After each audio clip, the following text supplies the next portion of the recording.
Good afternoon. It's 4 o'clock, and I'd like to welcome everybody to the Planning and Environment Committee. I would look to to start off the meeting. I'd like to remind all that the City of London is committed to making every effort to provide alternate formats and communication supports for council, standing, or advisory committee meetings and information upon request. To make a request for any city service, please contact accessibility at london.ca or 519-661-2489, extension 2425. If anyone requires supports in the audience tonight, please let any of our staff members know, and we'll make every effort to accommodate. With that, I'll turn to the committee to seek any disclosures of pecuniary interest. Councillor Park. Thank you, Mr. Chair. On item number 3.6 regarding properties at 147 through 149 Wellington Street and 253 to 257 Gray Street, as my family owns a neighboring property within half a kilometer, and this is on a rapid transit corridor. Thank you, Councillor Park. Any further? Okay, seeing none, we'll move to the consent items. Anybody wish anything pulled from the consents to discuss?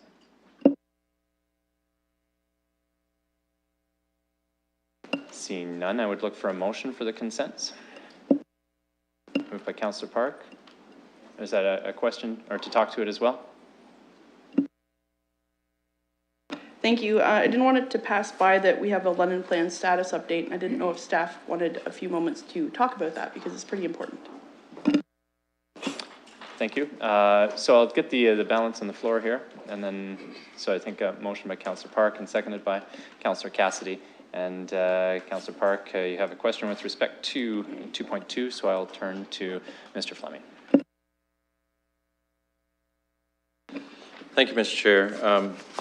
We don't have a presentation prepared, but I'll just give a couple of comments, and through you, I've also invited Mr. Adama to come to the table. Mr. Adama has really led the way from a staff perspective on these London Plan appeals, has been doing a tremendous job of it, and we're very appreciative of what he's been able to do to get us to where we are today. Also, as you know, we have been working with our legal office and our consulting, our legal consultants as well. Things are moving ahead quite well. We now have, as the report indicates, 80% of the policies of the plan in effect. And so this is based on a series of pre-hearing conferences, they're called. And this is with the local planning appeal tribunal, which is the new version of the Ontario Municipal Board.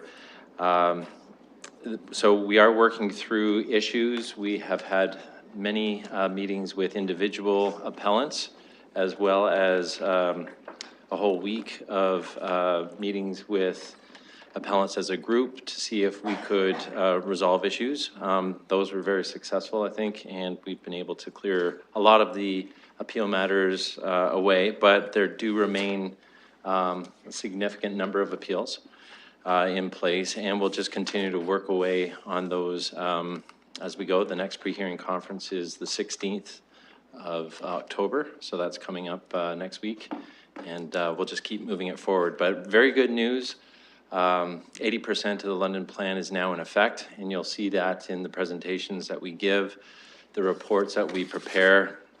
The London Plan is at the fore in terms of our analysis, and we'll be looking at the 1989 plan as more of the supplemental plan. So starting with the London Plan, seeing if there are any differences or conflicts between the two, and then where there are conflicts, understanding what's the relative weight of the London Plan versus the 89 plan in those cases. If I could, through you, I'll just turn it over to Mr. Adama to add anything you might have. Thank you, through the chair. I just add that there's a breakdown of policies and their status in the report. So 50% of the policies are completely in force with no appeals, but one of the approaches we use to bring as much as 80% of the plan into force is by scoping a number of the appeals down to site-specific issues only. So where there was appeal that included general policies, but really the concern applied only to a specific area or property, those appeals were scoped down, and that represents approximately 30% of the London Plan. So a significant increase in the policies coming into effect for other parts of the city through that approach. Thank you, Mr. Fleming and Adama. Any further questions? Councillor Cassidy? Thank you, Mr. Chair. So I just have a question for staff. So planning applications that are currently in process, will they be, and I realize through you, Mr. Chair, that the staff have always been looking with an eye to both plans, the current 1989 official plan and now what's current, the London plan. So how will plans that are currently in the process be considered, adjudicated, that sort of thing? Will it be half and half, or will it still be 1989 official plan? Sure. Through the chair, the approach is a little bit, is going to have to be dealt with on a case-by-case basis, as every application brings up issues that may or may not be under appeal. But in general, the approach will be, and has been, that any policy in effect is the policy, and we can rely on that completely, while also looking towards other policies that are under appeal for direction. And when there's a conflict, then we need to have discussions with the applicant and consider that balance of 89 plan policies and the London plan policies. Mr. Chair, if I could, through you, ask Ms. Anderson from our legal office to also provide some perspective. Ms. Anderson? Thank you. Through you, Mr. Chair. The Planning Act requires that bylaws that are enacted conform to in effect official plans. So it will be an exercise in going through each and determining what is in effect and what is still under appeal. And in fact, the latest order specifically notes that where there is a conflict, the London plan policies will prevail. So unfortunately, it's more work for staff at this point because it requires a thorough analysis of both plans. But site specifically, our office will be involved early in the process for new applications to ensure that the right policy framework is being applied. Any further questions from committee? Councillor Helmer? Thank you. I just wanted to use an example to illustrate maybe perhaps how the members of the public can see what is in effect and what isn't in effect, because I know there are some helpful documents that are available online, but they're not actually in the content of the report that we have before us.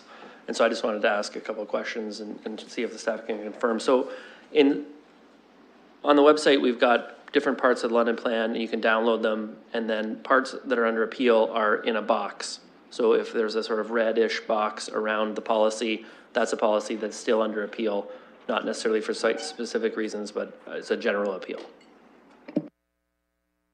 Mr. Chair, that's correct, and I think that's important that people know that they can get that online at london.ca, and then just go to the London plan or search for that, or official plan, and they'll get to the London plan. When they download it, as the councillors pointed out, they'll be able to see what policies remain under appeal. It's important to recognize that those policies have been approved by council, those policies have been approved by the ministry, and they are still policies, even when they're under appeal, that we must turn our minds to. And that's, as I suggested, those are the policies where we need to understand if they are in conflict in any way with the 89 plan relating to a specific application, and if they are, then we'll have to sort through where the weight lies, and it gets complicated. But as Ms. Anderson pointed out, we'll be working with our legal staff, our legal office, to give you our best recommendation of how to assess those applications. Okay, thank you. So I'm just going to use an example so we can sort of see what we're dealing with in terms of things that are under appeal. So policy 177 is under growth management financing. That policy says a fundamental principle that will be followed for growth financing is that growth will pay for growth, meaning that growth-related capital costs will be recovered from revenues generated from new development. So somebody, presumably a developer, has appealed this policy. They don't agree with it. They want to see it changed. This is an example of a policy that's being appealed. That's right. That's one example. And I think that it's important, again, to look at the existing official plan and see what guidance it provides by way of direction for something like the development charges study and bylaw that's to be prepared. And remember that the official plan gets its teeth by way of the requirement in the Planning Act that all bylaws and all public works must conform with the official plan. And that says despite any other legislation that's out there, the Act indicates that's to be the case. And so that's a requirement of all municipalities. And so a bylaw like the DC bylaw must be in conformity with the official plan. That's one example. And it is a good example as well because, as I said, there are existing policies in the 1989 plan, regardless of the London plan and the policies that are appealed, that say very similar things about how we're to deal with the cost of development and growth management implementation strategy and many of those other pieces that are recognized in the London plan are also in the 89 plan one way or another. Thank you, that's helpful. I see that 178 is also under appeal. This one says the financing requirements to service new development will not jeopardize the long-term financial health of the municipality or place an undue burden on existing taxpayers. So that's been appealed. Somebody doesn't like that either. Okay, so I wanted to raise it because I think it's important that we realize, you know, what has been appealed, what is sort of still being discussed, and how that relates to existing policies that we already have. Because although, you know, this stuff might be under appeal, there are already other things that are in place, depending on what area of the London plan you're looking at. And I think it's hard actually for people who are, especially generalist type users of the plan, to understand what is actually in effect already in either a 1989 plan or maybe perhaps in the DC bylaw that we have currently on the books. I have a question for our staff, which is obviously we're working our way through the appeals process. Hopefully we can get them resolved in a favorable way soon. But we also have a parallel process, which is the 2019 DC bylaw. If the London plan appeals are not resolved before we are dealing with the 2019 DC bylaw and we're actually implementing them, what are we going to be using to inform the DC bylaw discussion if it's still in kind of limbo? Through you, Mr. Chair, just reiterating some of the points Mr. Fleming just made, there is a sufficient policy basis in the current 89 official plan, or sorry, the 89 official plan, to allow the DC process to continue to unfold just like it did in 2014. So we're not anticipating any procedural process impacts associated with the appeals. Any further questions? Any of the items for consent? Councillor Hopkins?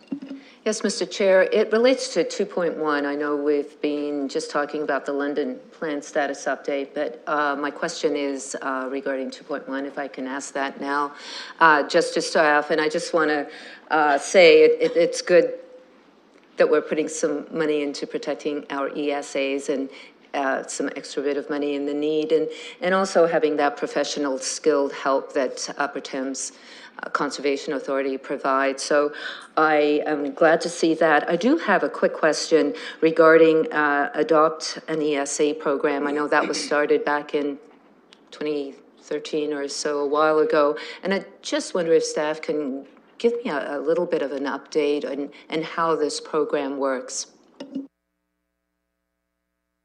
Mr. Chair, I just want to start and then I'll pass it over through you to Mr. McPherson. We have Mr. Shivas here today from the Upper Thames River Conservation Authority, and that relates to item 2.1, which is being referred to.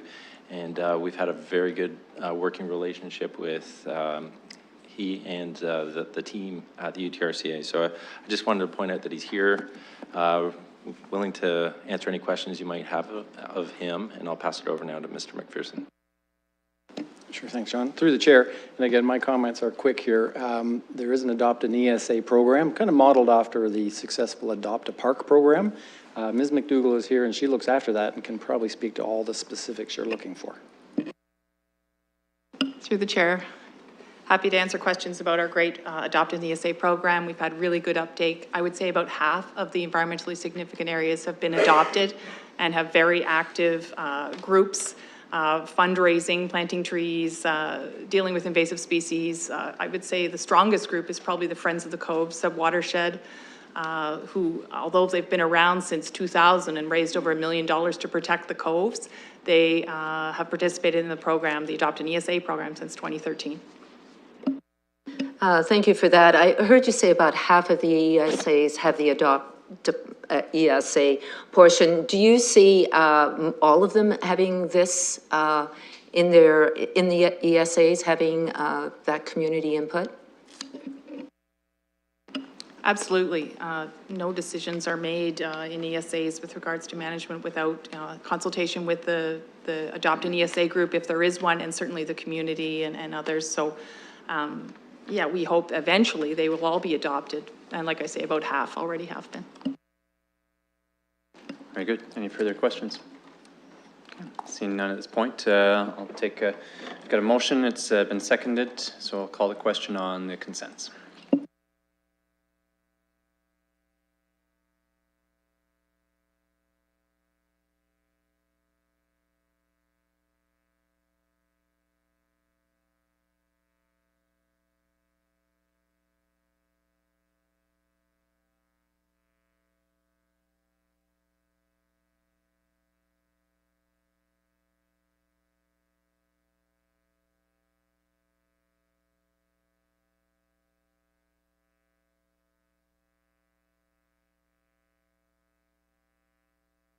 Councillor Hammer.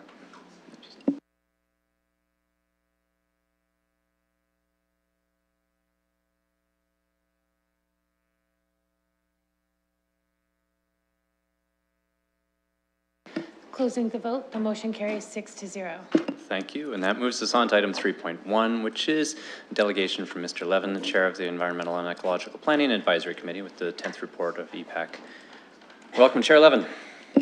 Thank you, Mr. Chair. It was nice to have an opportunity to come to City Hall today because I got to vote. And the other interesting thing is, many of you know, I'm from the city of Chicago originally, so I'm a dual citizen, so I get to vote there as well. So I've mailed in my ballot. So I kept the fine Chicago tradition of voting early and often. Chicago has a history, for some of you know, about elections. Anyway, but I only voted once here, okay? Just want to make sure. So I'm here today primarily to talk about the EPAC report that's on page 76 of your agenda. And that particular agenda dealt with a couple of items going on in the Southwest. One being the application that's on your agenda for 3080 Boswick Road, which is up in this area. And also the widening of Southdale Road, that is a city project that's happening concurrently. And the concern, or the big issue that EPAC's raising, is that you've got a large area that has a number of development applications taking place at the same time, with multiple consultants, and in some cases multiple landowners, but often it tends to be one landowner. You've got the city doing an environmental assessment and an environmental impact study for Southdale Road, Boswick Road as well, all in this same area. And the concern that EPAC is bringing to you is that the overriding project is the Demon Subwatershed Study, EA, to deal with the stormwater issues, particularly the watercourse that's on the 3080 property, which is the Thornycroft Drain. And the concern is chicken and egg. You really have to deal with some of those stormwater issues, the natural heritage issues that EPAC's raising for you. We came to this committee probably about a year ago. We've discussed it with Mr. Yeoman.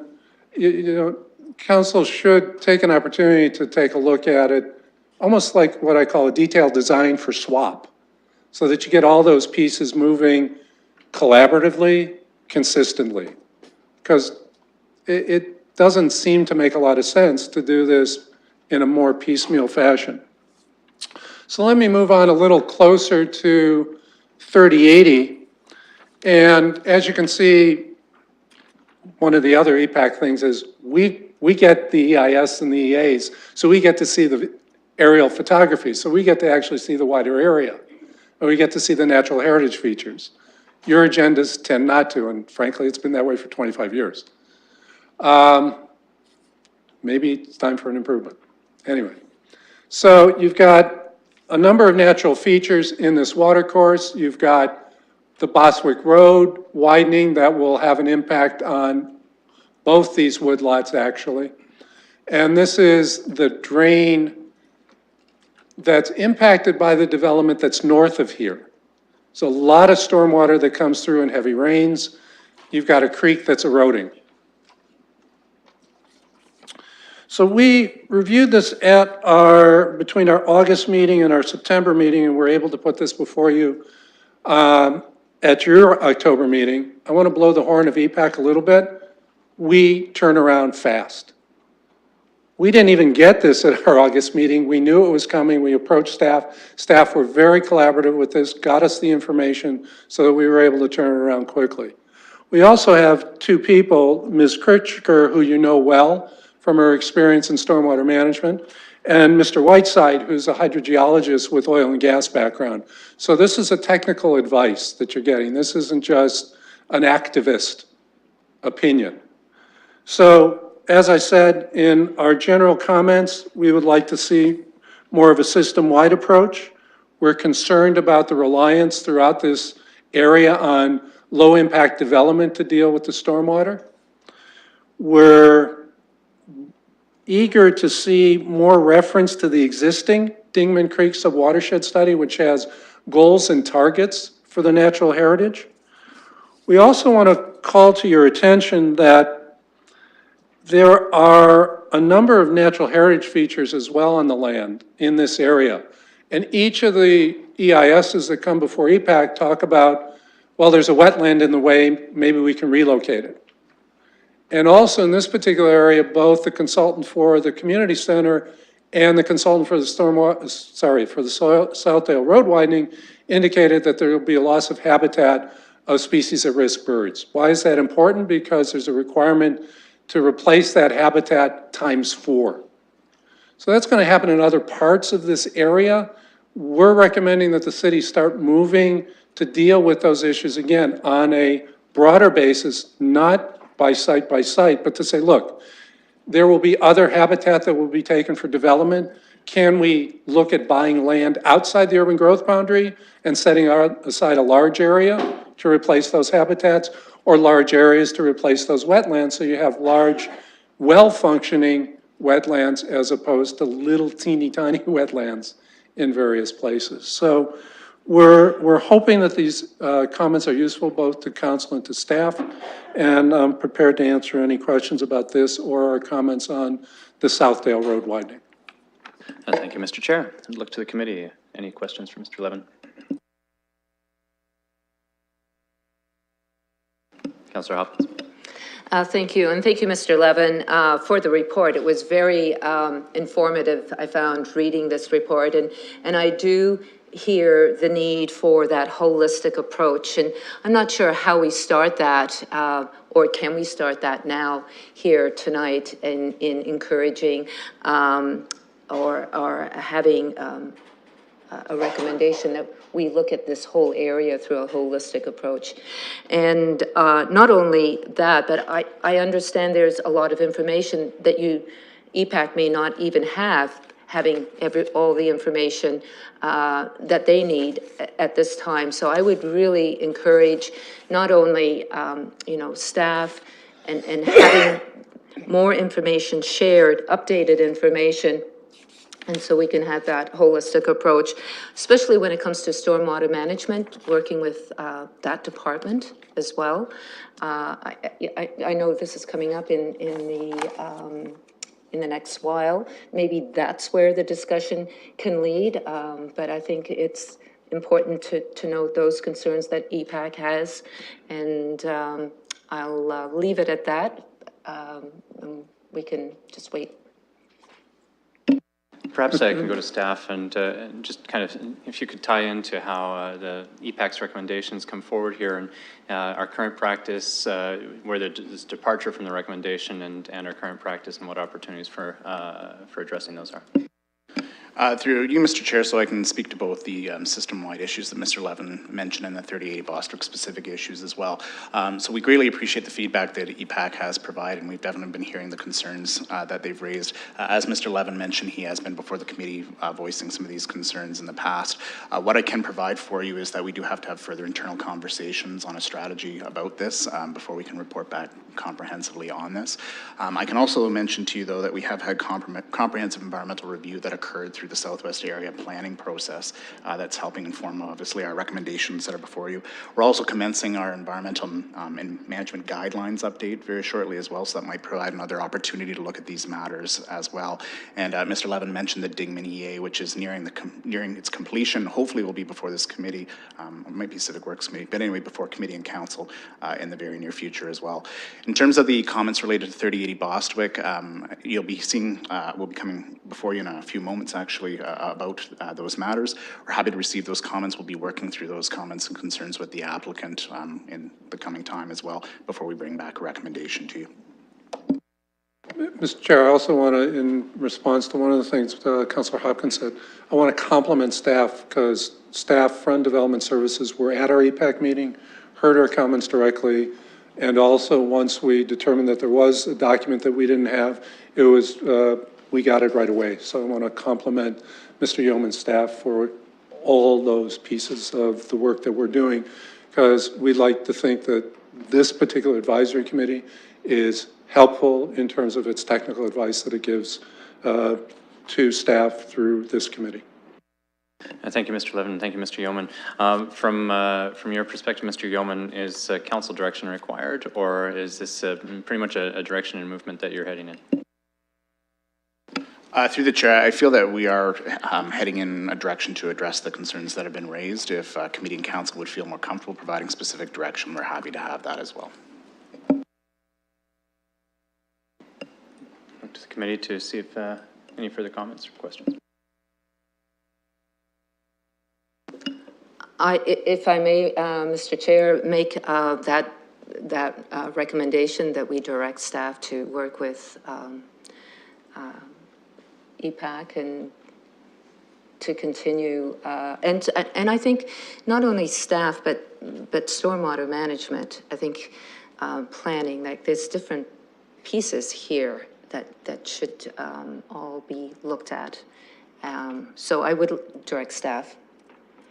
So I think for clarity in this circumstance, what we're looking for is as a request to staff to consider stormwater management on a systems basis, specifically in the Southwest and the Dingman watershed. Is that a fair reflection, Mr. Levin? And the natural heritage system. Thank you. So we have that motion from Councillor Hopkins. I'd look for a seconder. I see a hand wave from Councillor Park. Any further discussion? Okay, seeing none, we'll take that and imagine plus the receipt of the report.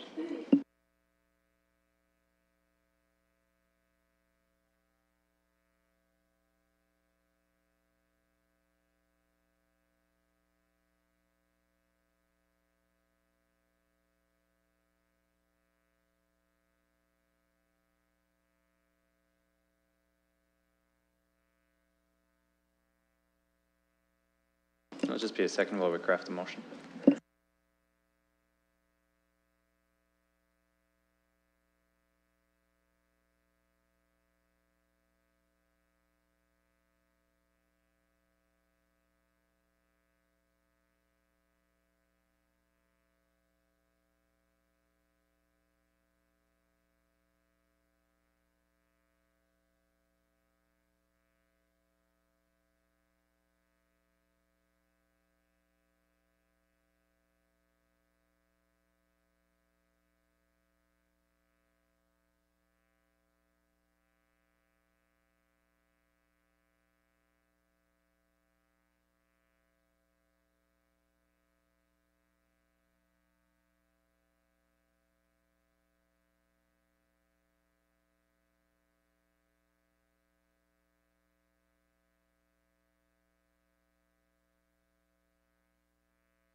So the first vote is with respect to the motion by Councillor Hopkins, and then we'll take a motion to receive the report. Closing the vote, the motion carries 6-0. Okay, and a motion to receive the EPAC report. Moved by Mayor Brown, seconded by Councillor Cassidy. Calling the vote.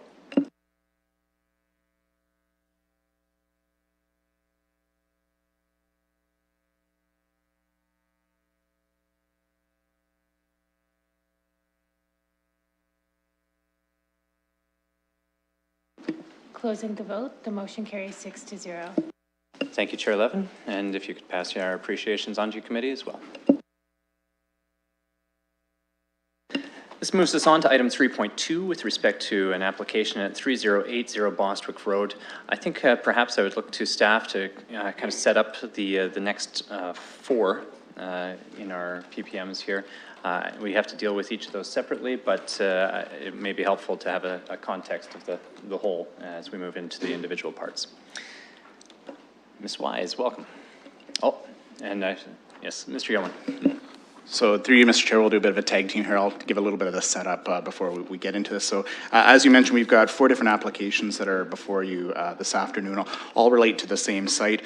Just to clarify for the committee and the public's benefit, the purpose of these reports really is to provide a description of what the proposals are for the various sites. It's also identifying the preliminary policy framework that'll be before you and before staff and considering the application as well, and also some of the issues that have been identified for further discussion. We were trying to receive public input early in the process as well. This really does help inform our eventual recommendation that's going to be coming before you. We don't have analysis and recommendations that are before you today. We're basically collecting the feedback that's received, and we're continuing our discussions with the applicants, and we'll return to you with a recommendation on this matter in the near future. Although we have 3 separate applications that are before you, we really are looking at them comprehensively, so I think it's important that the committee knows that as well as we go forward. And with that, I'm going to turn it over to Ms. Wise. She's got a pretty good presentation for you for these various sites. Thank you. Okay, and before I go to you, Ms. Wise, you're going to start with the first one and then move through each individually, or do you have an overall comprehensive one right now? To you, Mr. Chair, if it's acceptable, I'd be doing the first presentation, leaving the public participation for the first site, and then once discussion closes for that, moving on to the second, third, and fourth. Fair enough. Just seek that clarification because I'll open the public participation meeting now if that's the way we're going. So I take a motion to open the PPM, moved by Councillor Cassidy, seconded by Councillor Park. And we'll, is there a question, Councillor Helmer? Just keep, okay. And then we'll call the question.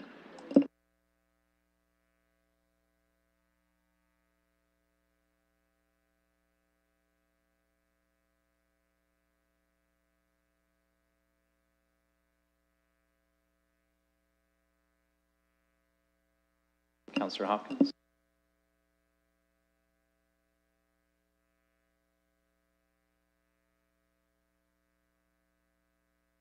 Closing the vote, the motion carries 6-0. Thank you, and the floor is yours, Ms. Weiss. Thank you, Mr. Chair. I won't reiterate, that was an excellent introduction by Mr. Yeoman. The first application of the 4 is 39T18502 Z8931. So this is the subdivision portion of 3080 Bostwick Road.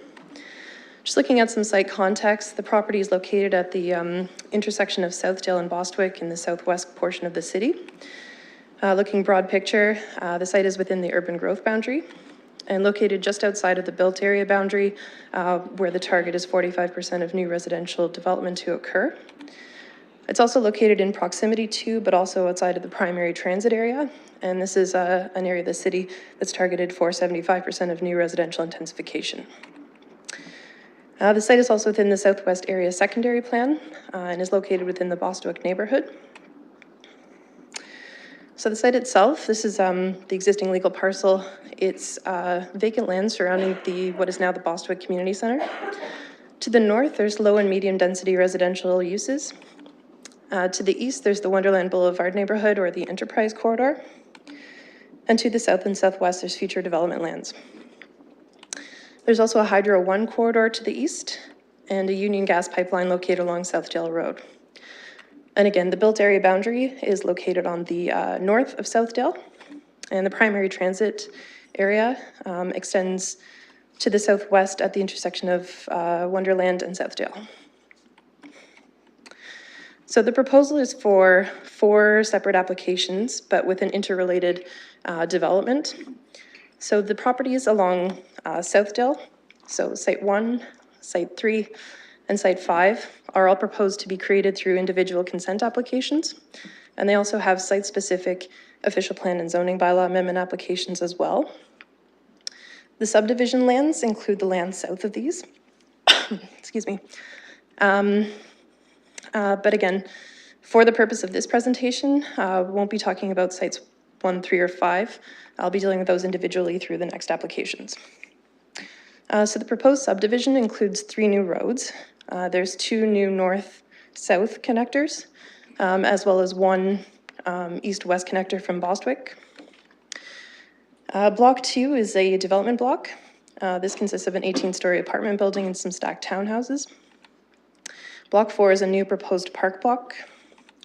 Block 11 is the Thornycroft Drain. So the Thornycroft Drain, though it has an interface with Site 3, is part of the subdivision lands. And then Block 6 at the east includes another development block with a 15 and 17-story components. Lands south of the new east-west connector are in the same ownership, but are indicated for future development lands. So the 2 development blocks, Blocks 2 and Block 6. Again, Block 2 has the 18-story apartment building, or 70 meters. There's 16 stacked townhouse units, total density of 193 units per hectare, or a total of 174 units.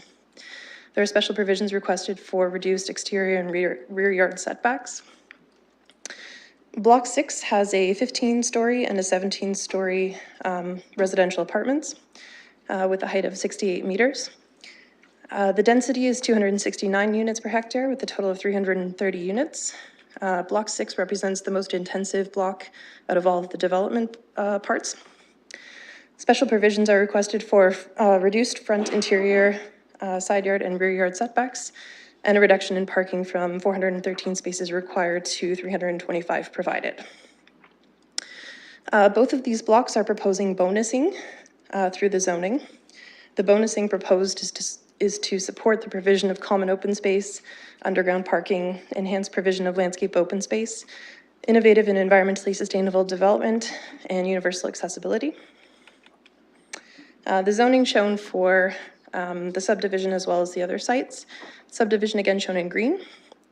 So there's an R97 bonus zone on Block 2. The park block is proposing an open space 2 zone. The Thornycroft Drain is proposing to be in an open space 4 zone. And the other development block is also a residential R97 site-specific bonus zone. Lands to the south that aren't included in this are going to be in an urban reserve special provision zone, which is the current zone for all the lands. Looking to our policy, all of the lands in yellow are within the neighborhood's place type. So these are intended to be vibrant, exciting places to live with a mix of housing types for complete neighborhoods, including single detached, duplex, townhouse, stacked townhouse, fourplex, and low-rise apartment buildings. The scale of development is up to 4 to 6 stories in height along major roads like Southdale or Bostwick.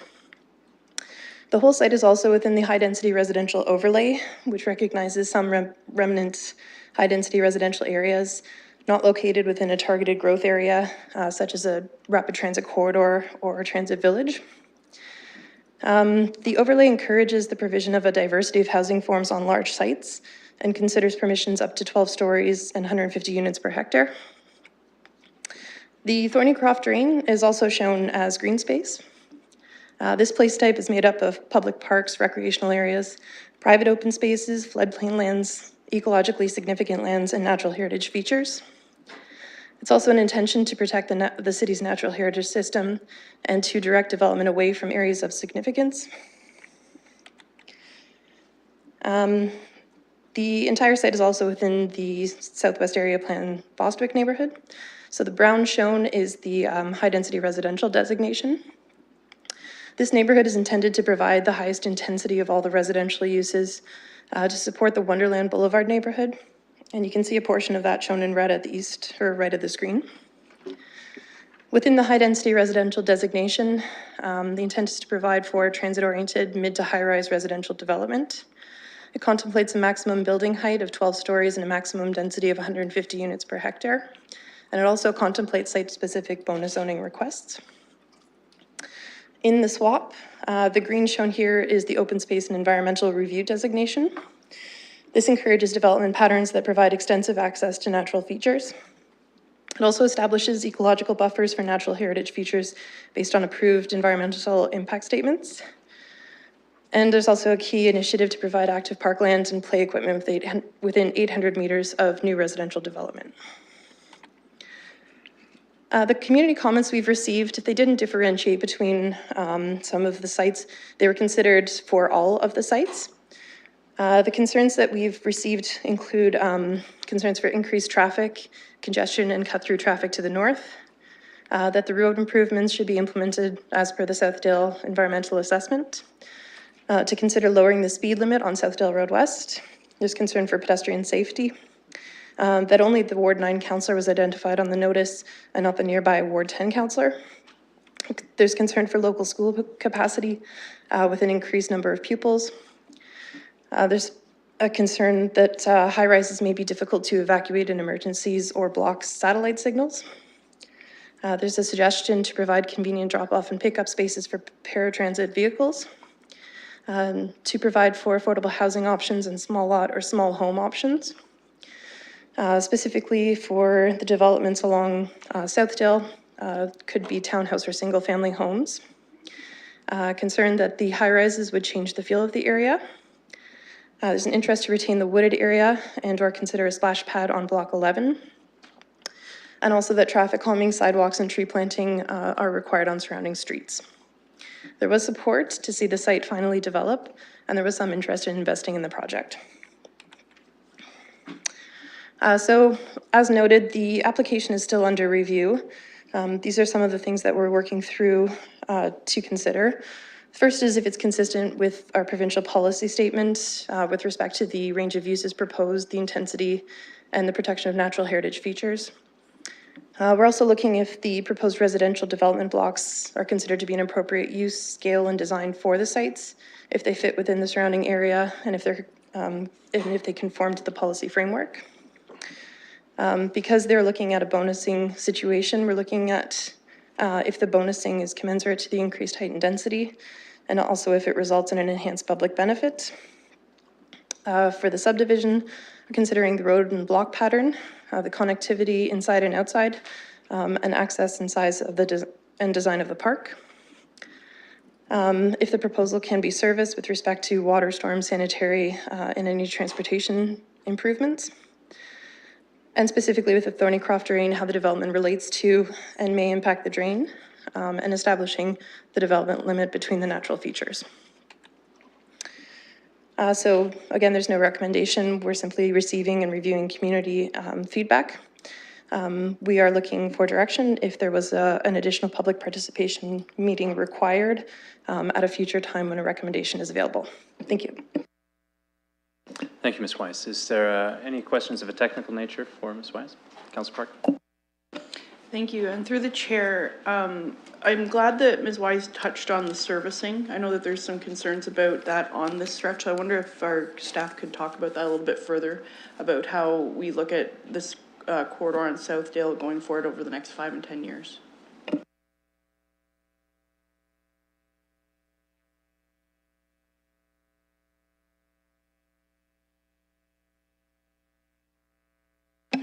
Through you, Mr. Chair. As this is just the introduction for the site, we still have quite a bit of review to undertake. The Southdale EA is nearing completion, at which time we'd be able to identify what works are required out on Southdale, and the same could be said for the Bostwick corridor. Further questions of technical nature? Okay, seeing none, is there a representative from the applicant here?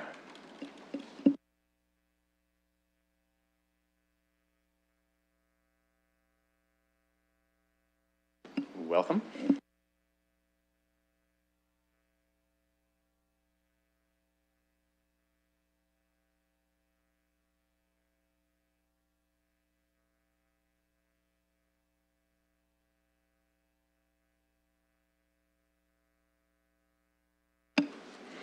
Good afternoon, Mr. Chair, members of the committee. My name is Scott Allen. I'm with MHBC Planning. We are acting on behalf of York Developments, and with me this afternoon are several representatives of York who would be glad to answer any questions that you may have. For the purposes of tonight's or this afternoon's meeting, this introductory meeting, we'd like to supplement Ms. Y's presentation by briefly reviewing the design considerations that were utilized and influenced the development plans for 3080 Bostwick Road. At the outset, in response to Mr. Chair's comments, I will address the overall master plan concept first, and then we'll have further discussion on the other applications as they progress through the hearing or the meetings. And then David Uhas from Z Architecture, he will speak specifically providing an overview of the guiding design elements for both the master plan and the draft plan. He will also review the design themes for the individual sites that will be discussed in the following meetings. And we will endeavor to keep our presentations to approximately 5 minutes. Ms. Wise has provided a relatively thorough description of the key components of the master plan for 3080 Bostwick. So I will focus my summary more on the fundamental objectives of this plan. As outlined on this slide, York's vision for this master plan was to provide the Southwest Planning area with an integrated residential neighborhood offering a variety of on-site amenities and benefiting from its proximity to shopping, employment opportunities, transit, recreational facilities, and open space. 3 key design themes were adopted in support of this vision. Firstly, to encourage greater housing choice in Southwest London, particularly high-density residential forms to promote compact, transit-supportive development. Secondly, to enhance the activity node at this location by offering a mix of development and recreational uses that would complement the city's new Southwest Community Center. And thirdly, to support neighborhood connectivity by providing linkages to transit, the community center, and surrounding open space areas. With respect to housing choice, a key design influence for the master plan is the high-density residential designation applying to the site under the Southwest Area Plan. As this slide illustrates, the project site, which is in red, encompasses almost all of the land designated high-density residential within the SWAP's Bostwick residential neighborhood. It's also important to note that there are relatively few undeveloped high-density residential sites in the Southwest Planning area. And recently, high-rise permissions were removed from the Wonderland Economic Corridor, which is located immediately east of this neighborhood. In light of this context, the design of the master plan has emphasized high-rise residential forms to help promote a broader mix of housing within the Bostwick community. The master plan itself has been designed with several organizing elements to help achieve its project vision and guiding design objectives. This slide illustrates the various components of the master plan, including the location of the 5 residential blocks, the orientation and residential and commercial buildings within those blocks, the Central Park feature, the street network, and the Thornycroft Drain Channel, which may accommodate ultimately a multi-use pathway.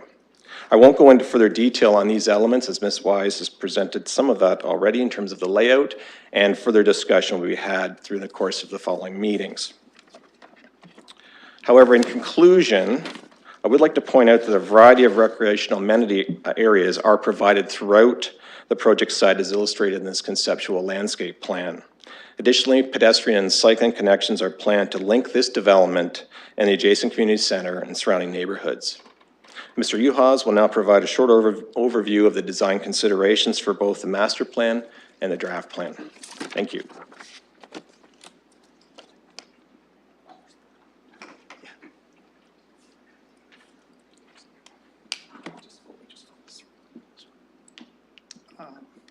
Is it already on there? Oh, something else. Yeah.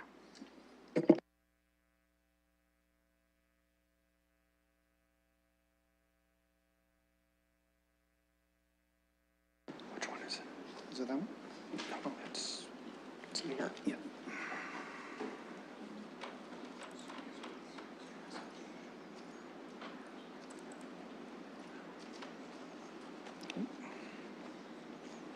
That is a PDF.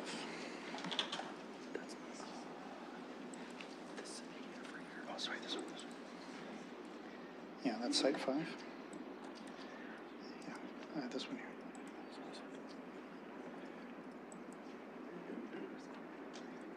No, this one here.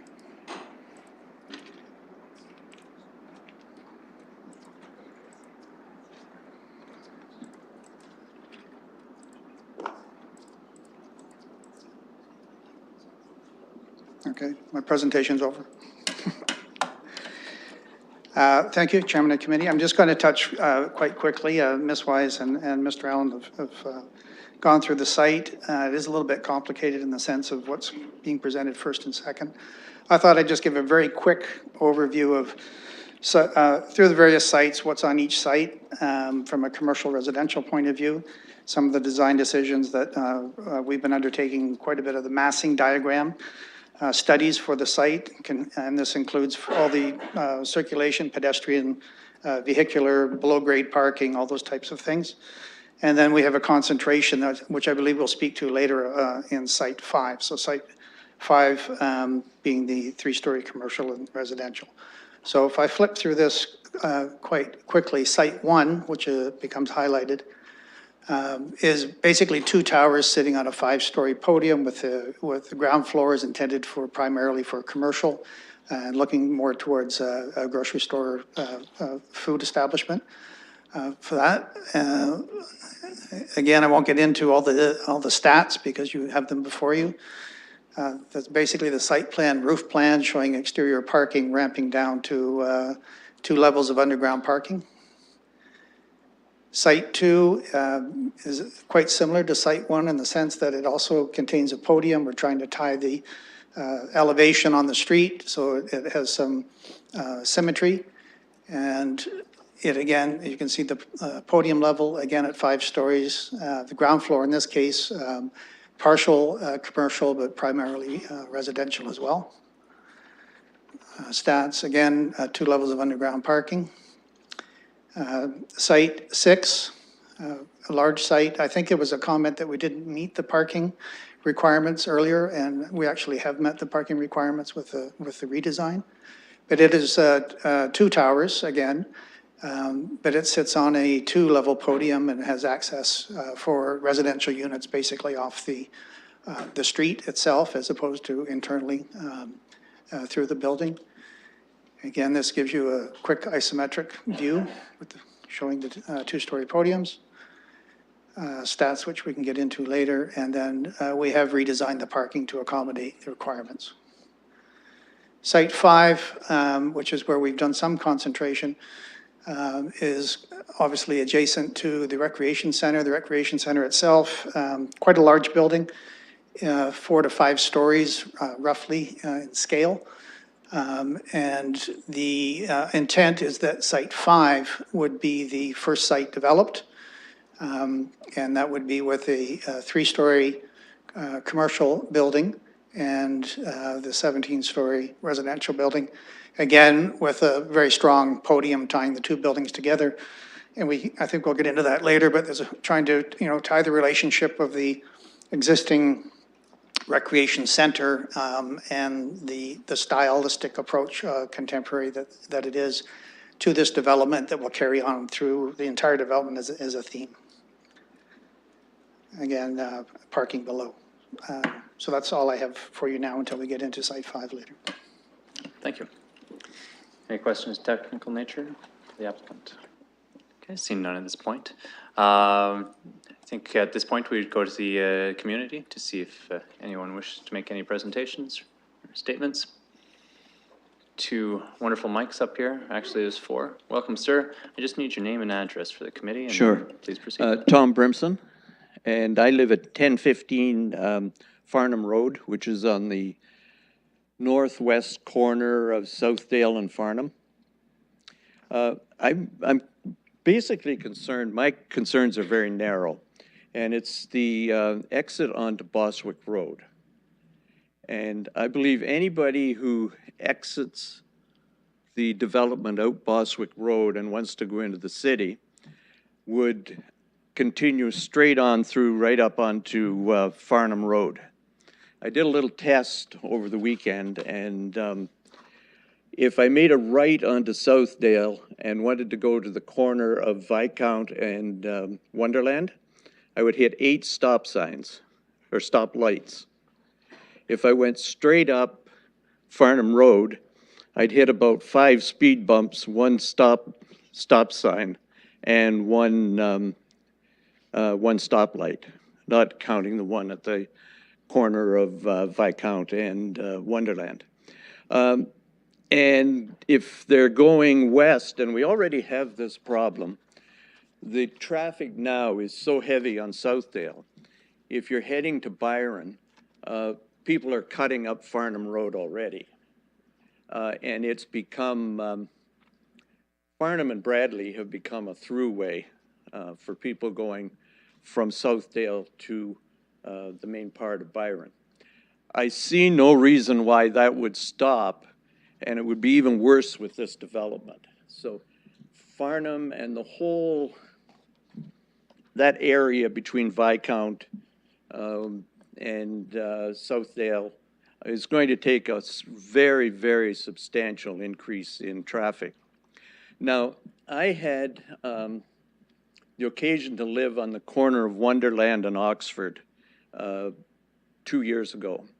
And I have visions of Wonderland and Southdale becoming the very same as that intersection, where at any time of the day, you cannot go north on Wonderland without stopping on the bridge over the tracks. But we had 6 12-story units where I was living, anywhere from 80 to 100 people living in or apartments in each unit. We had one entrance out onto Capulet Lane. That didn't seem to be a problem for moving traffic out of the area. So my suggestion is that we look at closing the exit onto Boswick Road. If you're coming out the other 2 exits, you're not going to go west when you're wanting to head north. You're going to go right to Wonderland. It's much easier. But if you're on Boswick Road, boy, Farnham looks awful inviting. So that's basically my major concern over the development, is that one exit onto Boswick Road. And I think that's going to cause a mayhem and traffic in the Westmount area. Thank you, Mr. Brinson. That's all I had to say.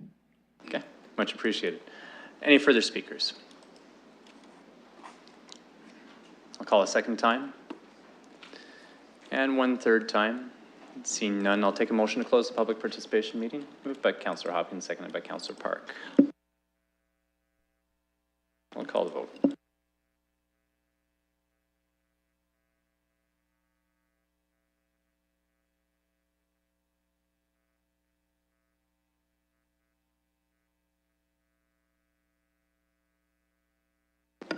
Closing the vote, the motion carries 6-0. Okay, thanks. I'll look to the committee for any questions or comments. Councillor Hopkins. Thank you, Mr. Chair. I guess I'll just follow up with the resident's question about, I'd like to get staff's response to if we did close that exit, what they think of that. And if I may follow up with another question after.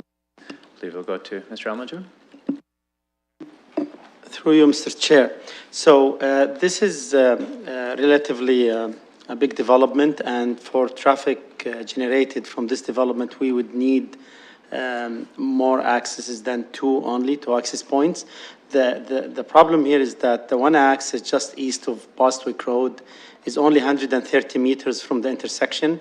Staff did not support this to be signalized. It will be restricted to rights in, rights out.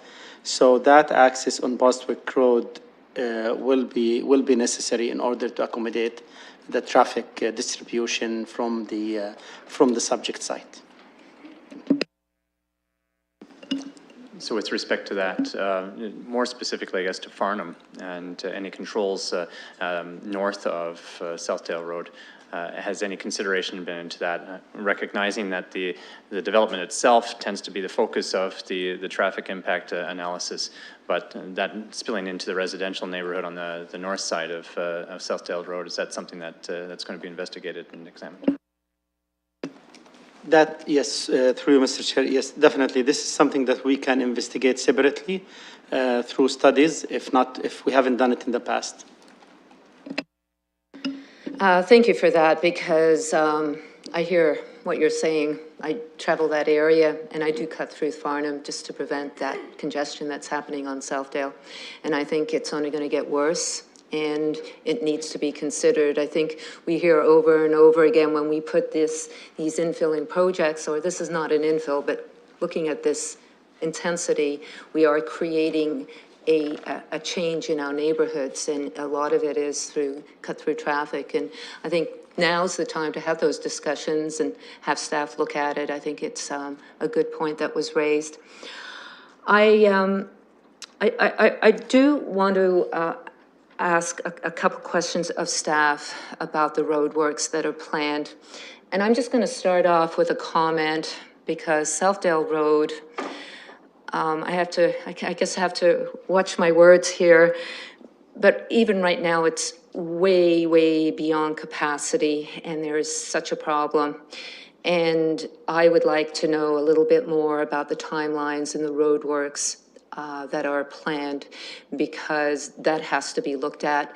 And I want to just get I think it's important that the committee get an update as to what those timelines and plans look like, especially on Southdale.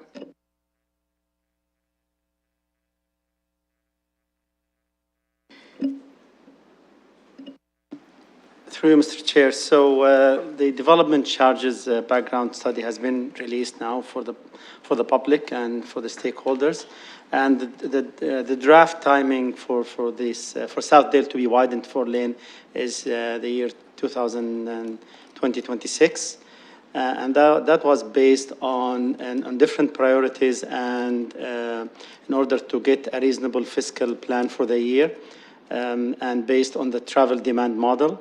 So it's different priorities for sure, and that's the way how it was scheduled for this year, because we look at different developments and different roads, and yes, true, this road is approaching capacity, but so as other roads as well. So that was the basis. Mr. Yeoman.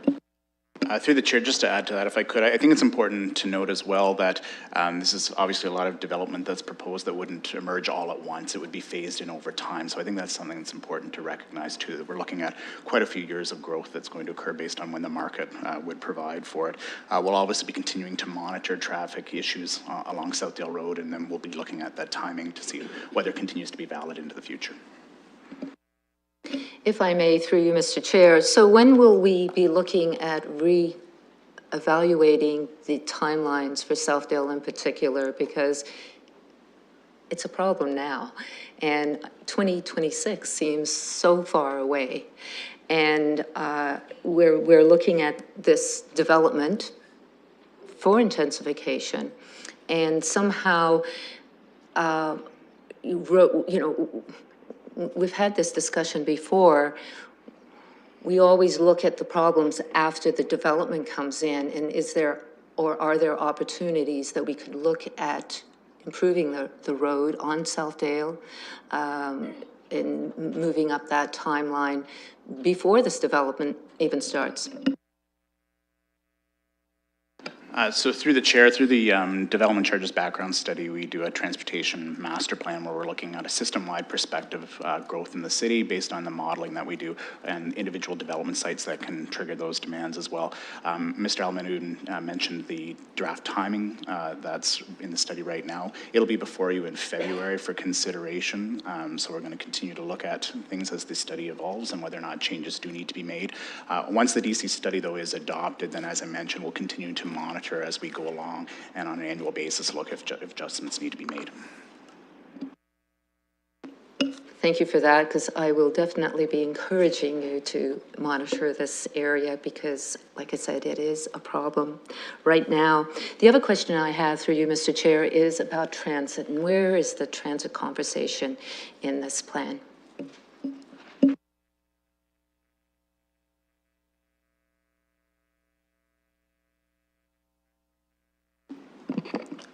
Transit was circulated as part of this application, but we have yet to receive those comments. So when we receive those comments, it'll better put a timeline on when transit will be introduced into this area. If I can ask, what are those timelines like? Will we be receiving that information sooner than later? We should be receiving that as part of this general application. It's still out there for comment. But we can specifically reach out to our transit group and ask them to put a timeline on those comments. Thank you. I definitely will encourage you to do that. That is important. We're talking about congestion on this road and having transit to offset some of the concerns that are already happening in this area, I think is very important. And having it done now is, you know, it's needed. And through you, Mr. Chair, when we will be reporting back to committee with a follow-up report with a recommendation, and we'll be in a position to provide the full extent of the comments at that point as well. Thank you for that. I'll just make a few more comments, and obviously, you know, this development is to be intensified. It is allowed, and it's in an area where it's very close to Wonderland, Southdale, the Enterprise Corridor leading to the 401. It's near the community center. So there's a lot of things that are, you know, important. It's in a good area to be intensified. The challenge is how we do that with already the concerns that are happening, I think is something that I know as the ward councillor, I'm very mindful of.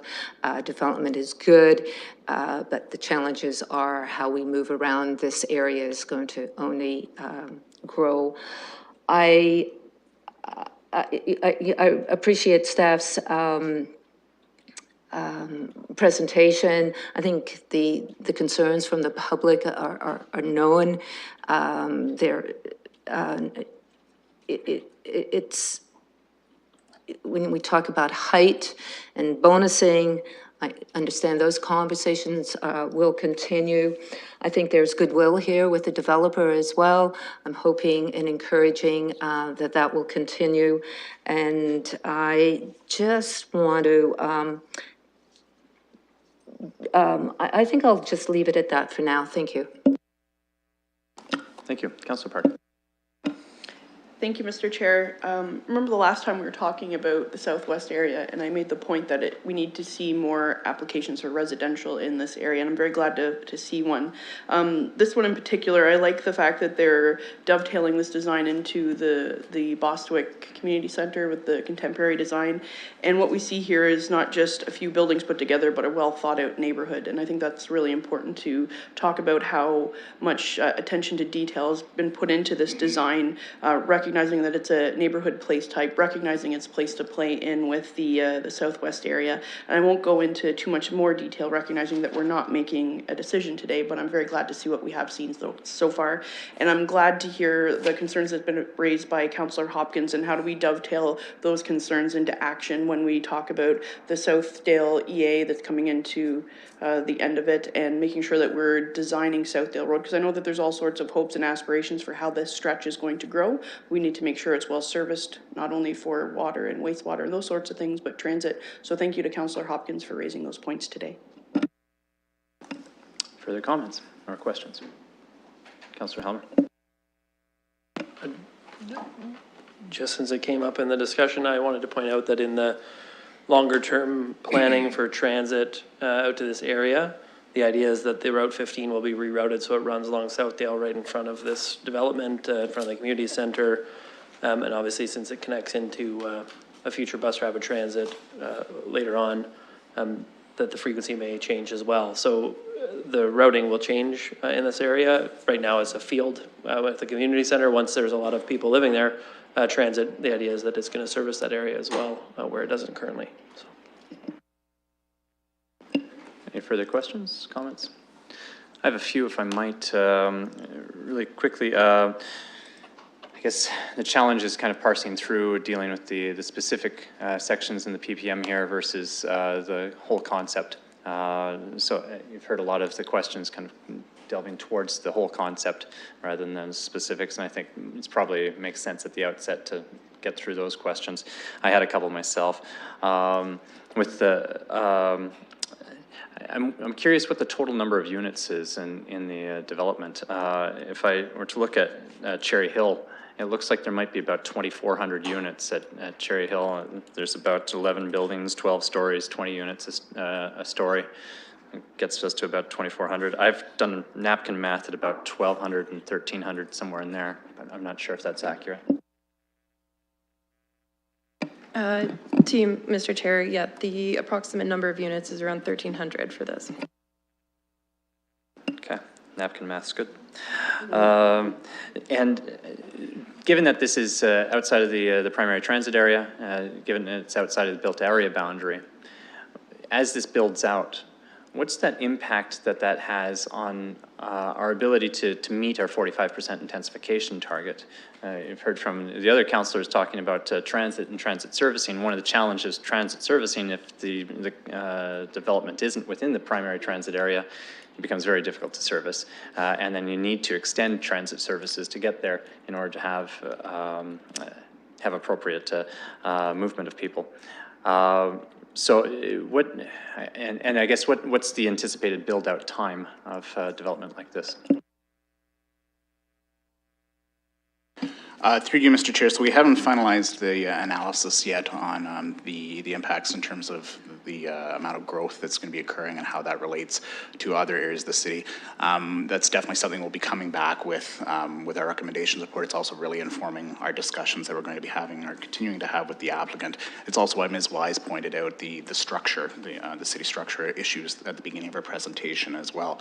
It's obviously an issue that we need to continue to address as we go forward, how this site does relate into the broader whole of the city overall. Then with the phasing of the development, if I might, then is that something we take into account as we go forward to say, you know, if we were to bring 700 units online outside of the built area boundary, the timing of that and how that allows us to continue to meet our 45% intensification targets, that we would see those coming online at different phases so that it was balanced, or is that something that we wouldn't consider? Through the chair, we don't really have strong policy basis to inform the timing of marketability for applications as they come forward. We'll definitely be looking at servicing and when actually things can be provided to let the development proceed in a timely manner. Really is though up to market uptake as we go forward. So as I mentioned, those discussions that we're having about how this development fits in with the broader piece and how it impacts some of those other broader policy issues related to our city structure plan are particularly important. Thank you. And my last comments, just as I'd noticed, I'd imagine these are very preliminary in the designs, the architectural designs. Pieces like the podiums, and when you see the podium is just its base, but all of them seem like they're fairly flat with the rest of the tower. And there's no setback of the tower from the podium, which doesn't give that sense of scale. Or pedestrian scale, it's very, so as that comes forward, I'd imagine those are pieces that get addressed through the process of looking through this. Through the chair, those discussions will definitely be continuing. As Ms. Wise has articulated in her report, we're considering form matters, of course, through the review of these applications. Okay, thank you. Councillor Hopkins. Yes, Mr. Chair, just following up on the chair's comments, would schooling be looked at as well, or when would that happen through this plan? The schooling, given the intensification in the area? Through the chair, the school boards will definitely be circulated on the subdivision site. They have been circulated for comments as well. I'm sure they're going to be looking at this in context of the greater Bostwick neighborhood as a whole to identify whether this is a school area in this location or whether it be more south of the site. To my knowledge, we haven't received comments yet back from the school boards. Okay, thank you. Any further questions or comments? Councillor Hopkins. If I may, I think it's an opportunity here for a wonderful development. And I think it's obviously Southwest London is all about development, especially as we go into the future. This is where it's going to occur. And I'm looking forward to moving forward with the intensification, having this in the area. It is exciting near the community center, but also balancing that as with growth. We have those pains of moving around too. So I'm looking forward to staff following up on the road work, especially on Southdale, and looking at that and making sure that we are planning appropriately. Thank you. Mayor Brown. Thank you very much, Chair. Recognizing this is really the first opportunity of a couple for us to look at this, I think I want to just focus my comments on how excited I am to see this move forward. This is, I think, what's going to be, considered a landmark project for our community for decades to come. The community center is so impressive that this will be built around. A very large construction project by the city, partnering with the library and with the YMCA. I can tell you that communities across Canada are looking at this kind of model as they look to build their rec centers and new neighborhoods, and a partnership also with a developer that has done really impressive work in the city, and I know will continue to. So we're not quite there yet. There's a couple of more steps and some really important questions that were asked today that need to be addressed, but I think that we're going to look at this project in this new neighborhood for decades to come, and just know that it's something we can be really proud of. Thank you. So I would look for a motion on this.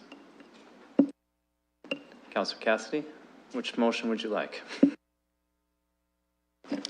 Aren't we just receiving and it being noted that staff will continue to process the application? I'll be happy to second it because I'm sure that the ward councillor would love to move it. Okay. Councillor Hopkins and Councillor Cassidy. I think there was also, Ms. Wise made some statement with respect to whether there need to be a second public process associated with this. I think given the scale of this, it may be appropriate at the appropriate time for such to be brought forward, but I would look to you to see if that's something you'd like to work into your motion.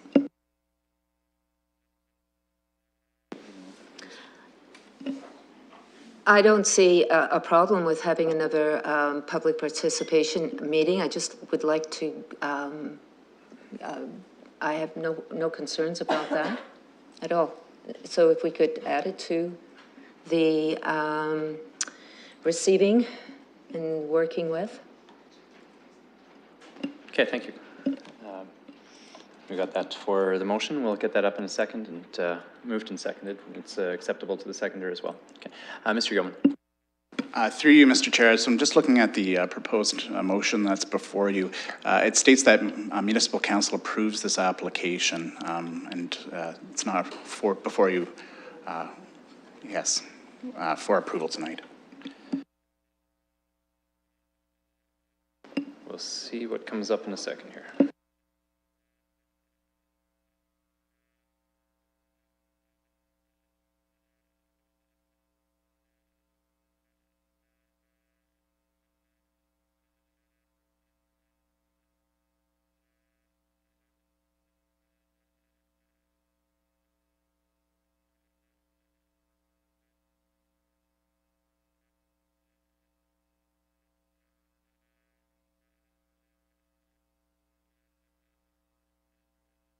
See, the fun part is you get to see it being made before it's final.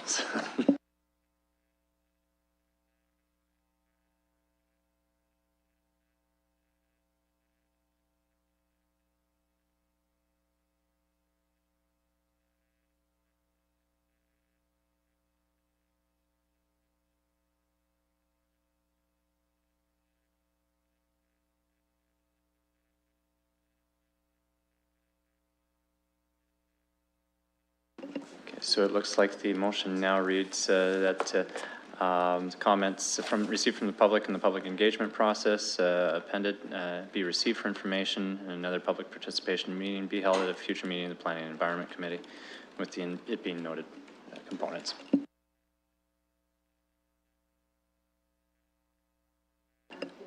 Mr. Yeoman, how does that look? Through the chair, I'm still seeing it being further noted that municipal council approves, so perhaps it's just not the updated version that's live on the screen.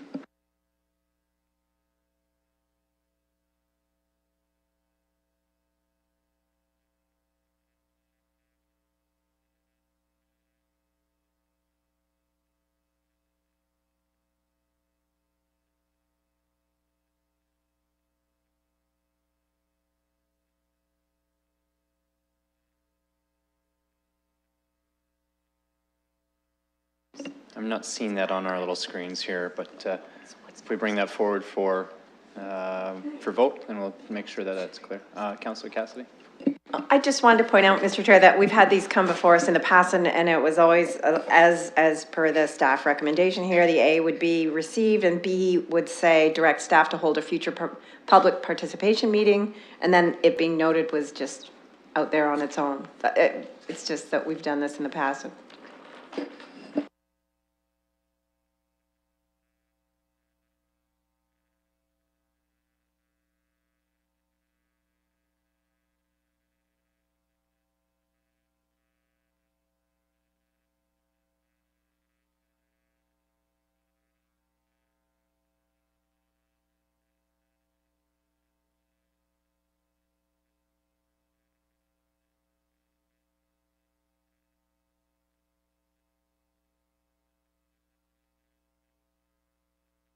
We'll call the vote, and if it's wrong before you vote, just read it before you press yes or no.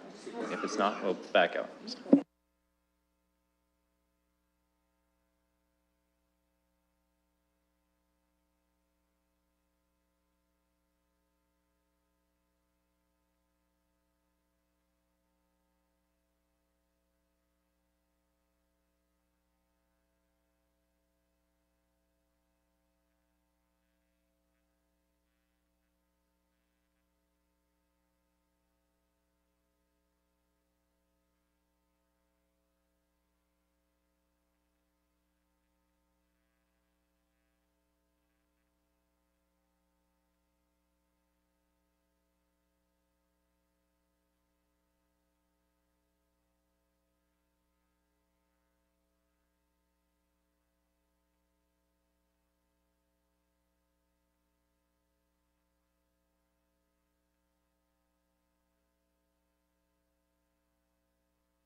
Closing the vote, the motion carries 6-0. Thank you. And that moves us on to item 3.3, which is a public participation meeting for 3080 Bostwick Road, Site 1. And I would look to the committee for opening the public participation meeting, moved by Councillor Park, seconded by Mayor Brown.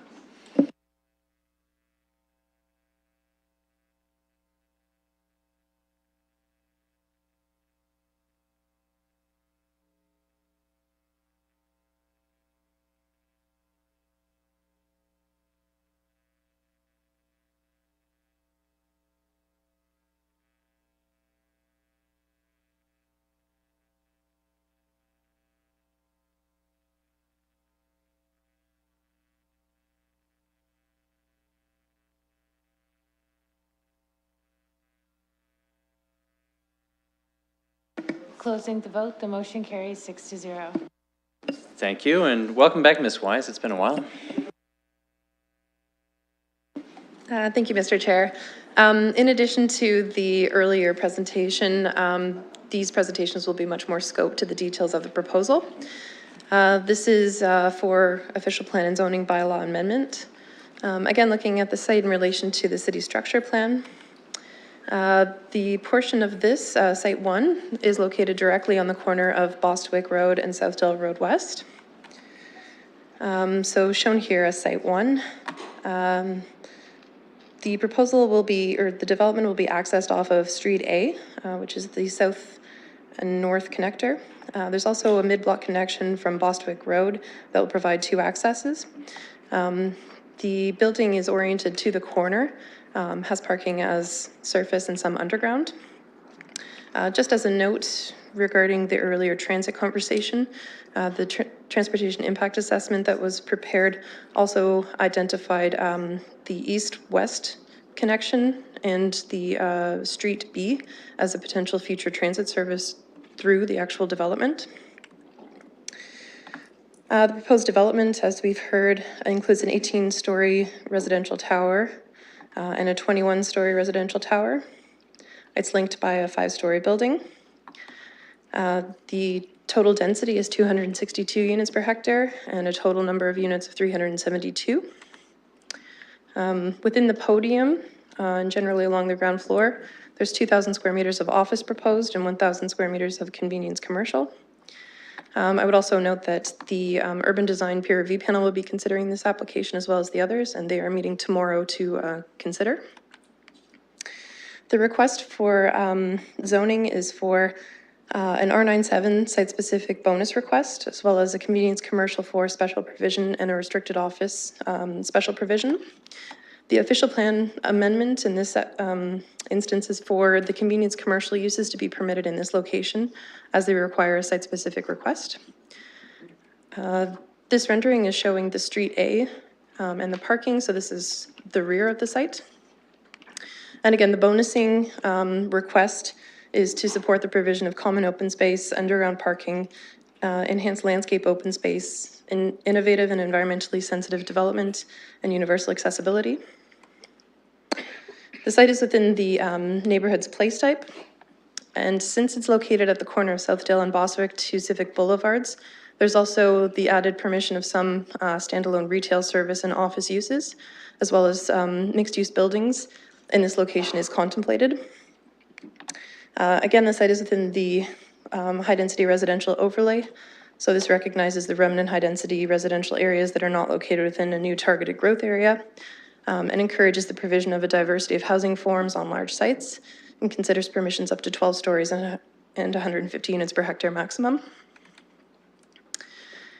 Again, the site is within the Bostwick neighborhood.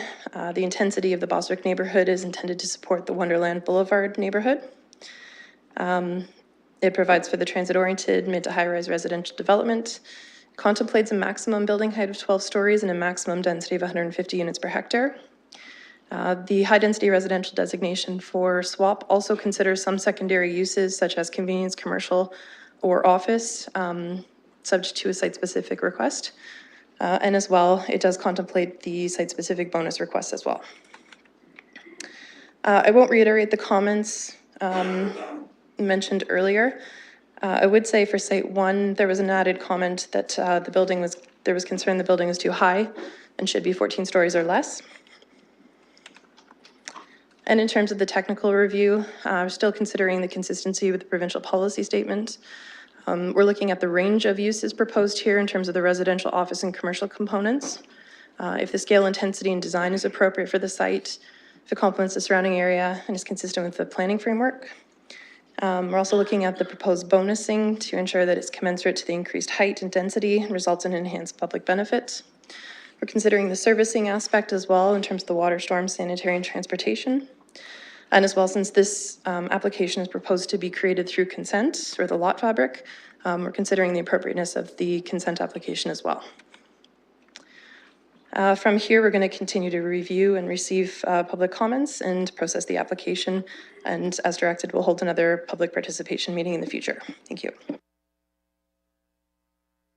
Any comments of questions of a technical nature? Seeing none, any comments from the applicant? We probably had those all covered in the first one. Okay, thank you. I'll look to the community. Any questions or comments they wish to make? I'll ask a second time. And one third time, seeing no comments, I'll take a motion to close the public participation meeting, moved by Councillor Cassidy, second by Councillor Hopkins. Call the vote.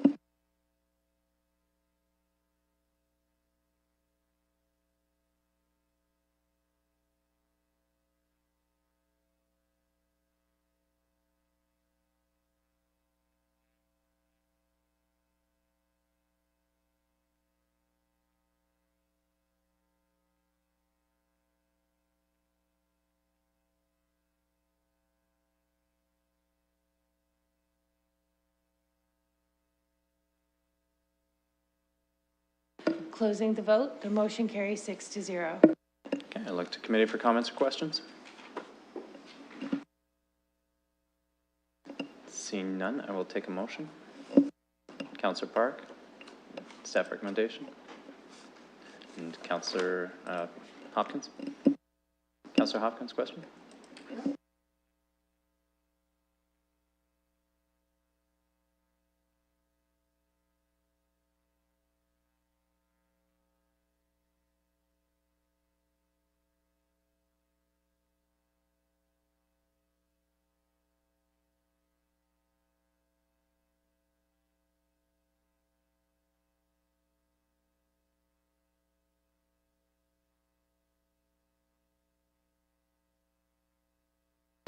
Closing the vote, the motion carries 6-0. Thank you. And that moves us along to item 3.3. Oh, sorry, 3.4 now, with respect to a public participation meeting, 43080 Bostwick Road for Site 3. I will take a motion to open the public participation meeting, moved by Councillor Hopkins, seconded by Mayor Brown. I will open the vote.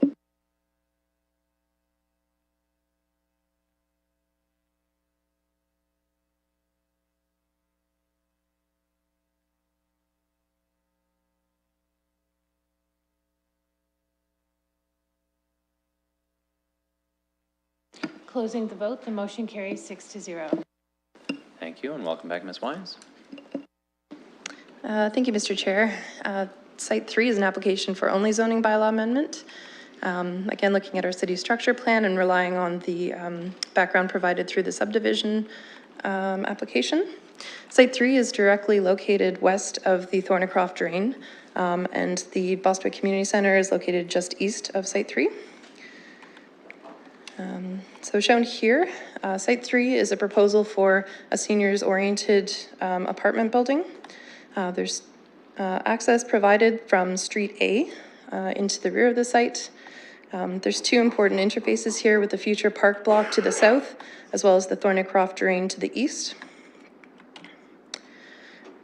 The actual details of design for Site 3 are conceptual at this point.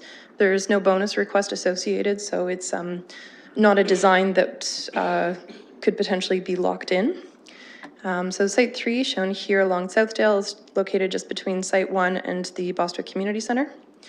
There's a 12-story portion that's oriented along Southdale, and another 12-story portion oriented along Street A. There's a 3-story podium provided.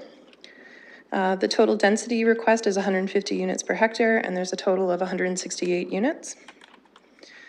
Again, this is a conceptual plan or elevation of what may occur. There's special provisions requested through the R97, including a 40% lot coverage, that's an increased lot coverage, a 6-meter exterior side yard setback, and a 2.5-meter interior side yard setback with a maximum height of 55 meters. The site is also within the neighborhood's place type in the London plan. And in addition to creating these vibrant, exciting places to live, there's a direction to also develop as an age-friendly city that supports the security, health, and well-being of seniors. The site, again, is within the high-density residential overlay, so this recognizes some remnant high-density residential areas, up to a potential of 12 stories and 150 units per hectare. Within the Southwest area plan, it's also within the Bostwick neighborhood. The high-density residential designation, again shown in the brown, provides for this mid to high-rise residential development. It also includes specifically homes for the aged, nursing homes and rest homes. And the permissions contemplate a maximum building height of 12 stories and a maximum density of 150 units per hectare. Site 3, also located along the Thornycroft Drain, the development limit is an item of interest and is being looked at through the environmental impact statement that was provided, as well as consideration with the UTRCA, EPAC, and our parks planning staff. Looking to the community comments, again, just recognizing that they were made for all sites. Site 3 specifically had one comment that there should be adequate parking for seniors. And considering the technical review, we're looking at the consistency with the provincial policy statement, the conformity in terms of the use intensity and form to the official plan. Also looking at the servicing, if the consent application is appropriate, and again, that interface and the suitability of the proposed development limit along the Thornycroft Drain. From here, we'll continue to review community and stakeholder comments, continue to process the application, and come back with a future public participation meeting. Thank you. Thank you. Questions of a technical nature? Seeing none, look to the applicant. Any comments to add? Seeing none, I'll look to the community. Anybody wishing to speak? I'll ask a second time and one third time. Seeing none, I will look to the committee for a motion to close the public participation meeting, moved by Councillor Hopkins, seconded by Mayor Brown. And we'll call the vote.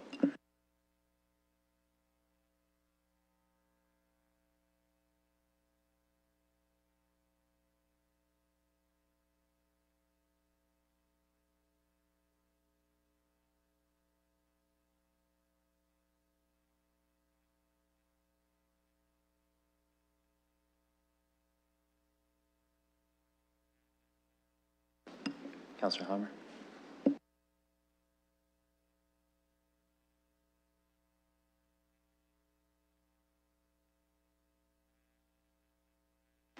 Closing the vote, the motion carries 6-0. Okay, I look to the committee for comments, questions, commentary. Seeing none. Oh, Councillor Hopkins. Well, I think a seniors building is needed in this area, so I'm really pleased to see something like this coming forward in this development.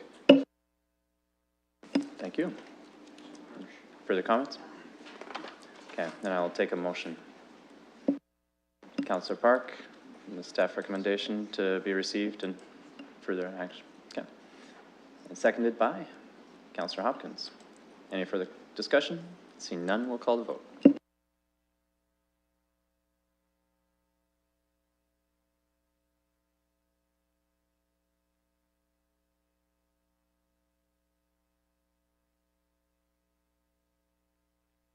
Closing the vote, the motion carries 6-0. And this brings us to the last one, which is the public participation meeting with respect to 3080 Bostwick Road, Site 5. I will look to the committee to open the public participation meeting, moved by Mayor Brown, seconded by Councillor Cassidy. All right, we'll open the vote.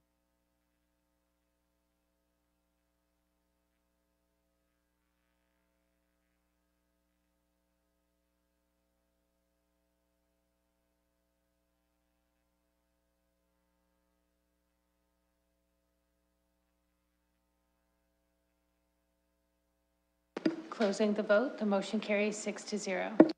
Great, thanks. Ms. Wise, fourth time's a charm. Thank you, Mr. Chair. This is the last of the site-specific applications. This is for an official plan and zoning bylaw amendment for Site 5. We now know that the site is within the Southwest Area Secondary Plan and the urban growth boundary, but outside of the built area boundary and the primary transit area. Site 5 is located on the east side of the Bostwick Community Center and located on the east of Street B. Shown here, the access is from Street B, or the future Yorkville Road. Site 5 includes a 3-story commercial office component with 2,000 square meters of office proposed, 1,000 square meters of convenience commercial.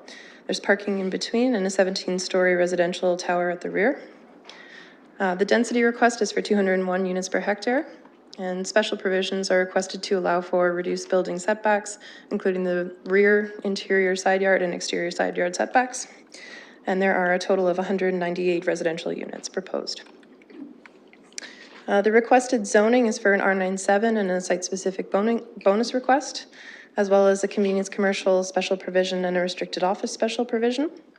The official plan portion is to allow for the convenience commercial uses in this location as it's required on a site-specific basis. Because the 17 stories and 201 units per hectare is above the maximum permitted of 12 stories or 150 units per hectare, there is a request for bonusing The bonusing is requested to support common open space, underground parking, enhanced provision of landscape open space, innovative and environmentally sensitive development, and universal accessibility. The site is within the neighborhood's place type and located on a civic boulevard. Generally, the height for the permitted uses is in the range of about 4 to 6 stories along major roads. Includes uses such as single detached, duplex, townhouse, stacked townhouse, and low-rise apartment buildings.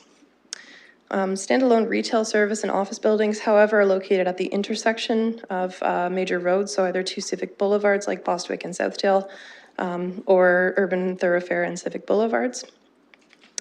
The site is also within the high-density residential overlay, so this again recognizes some remnant high-density residential areas, and has a maximum potential height of about 12 stories and 150 units per hectare.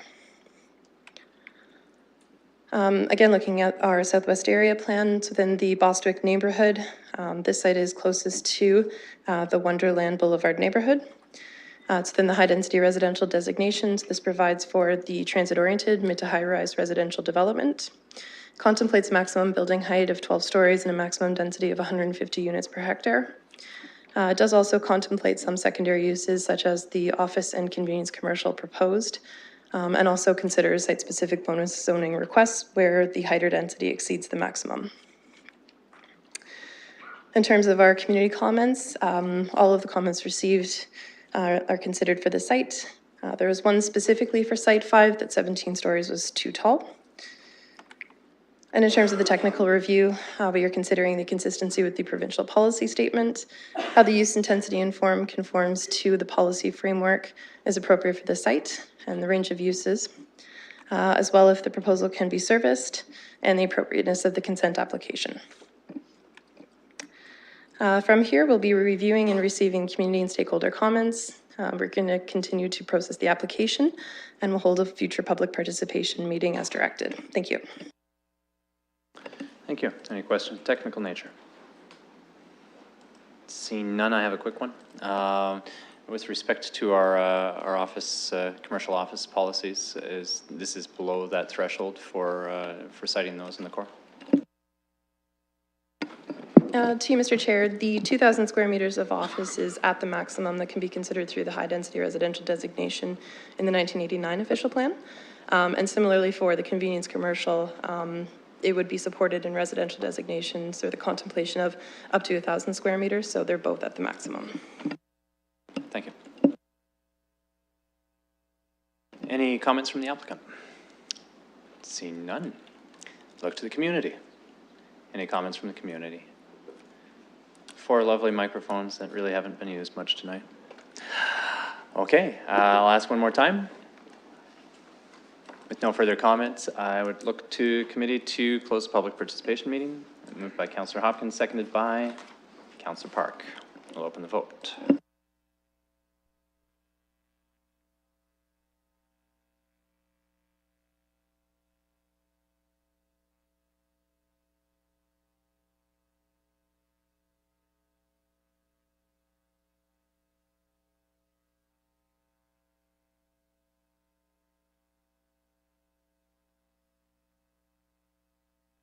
Closing the vote, the motion carries 5-0.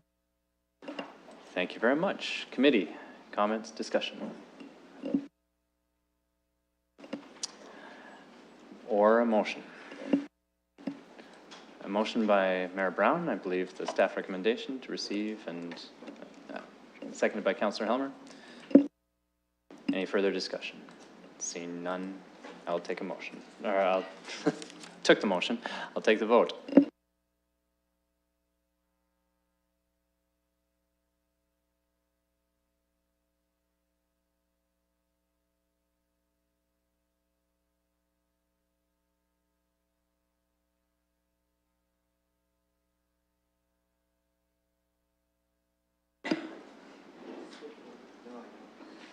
Closing the vote, the motion carried 6-0. Okay, thank you. And that moves us along to item 3.6, which is a public participation meeting with respect to 147 to 149 Wellington Street and 253-257 Gray Street. I'll take a motion to open the public participation meeting. Moved by Councillor Cassidy and seconded by Councillor Hopkins. Call the vote.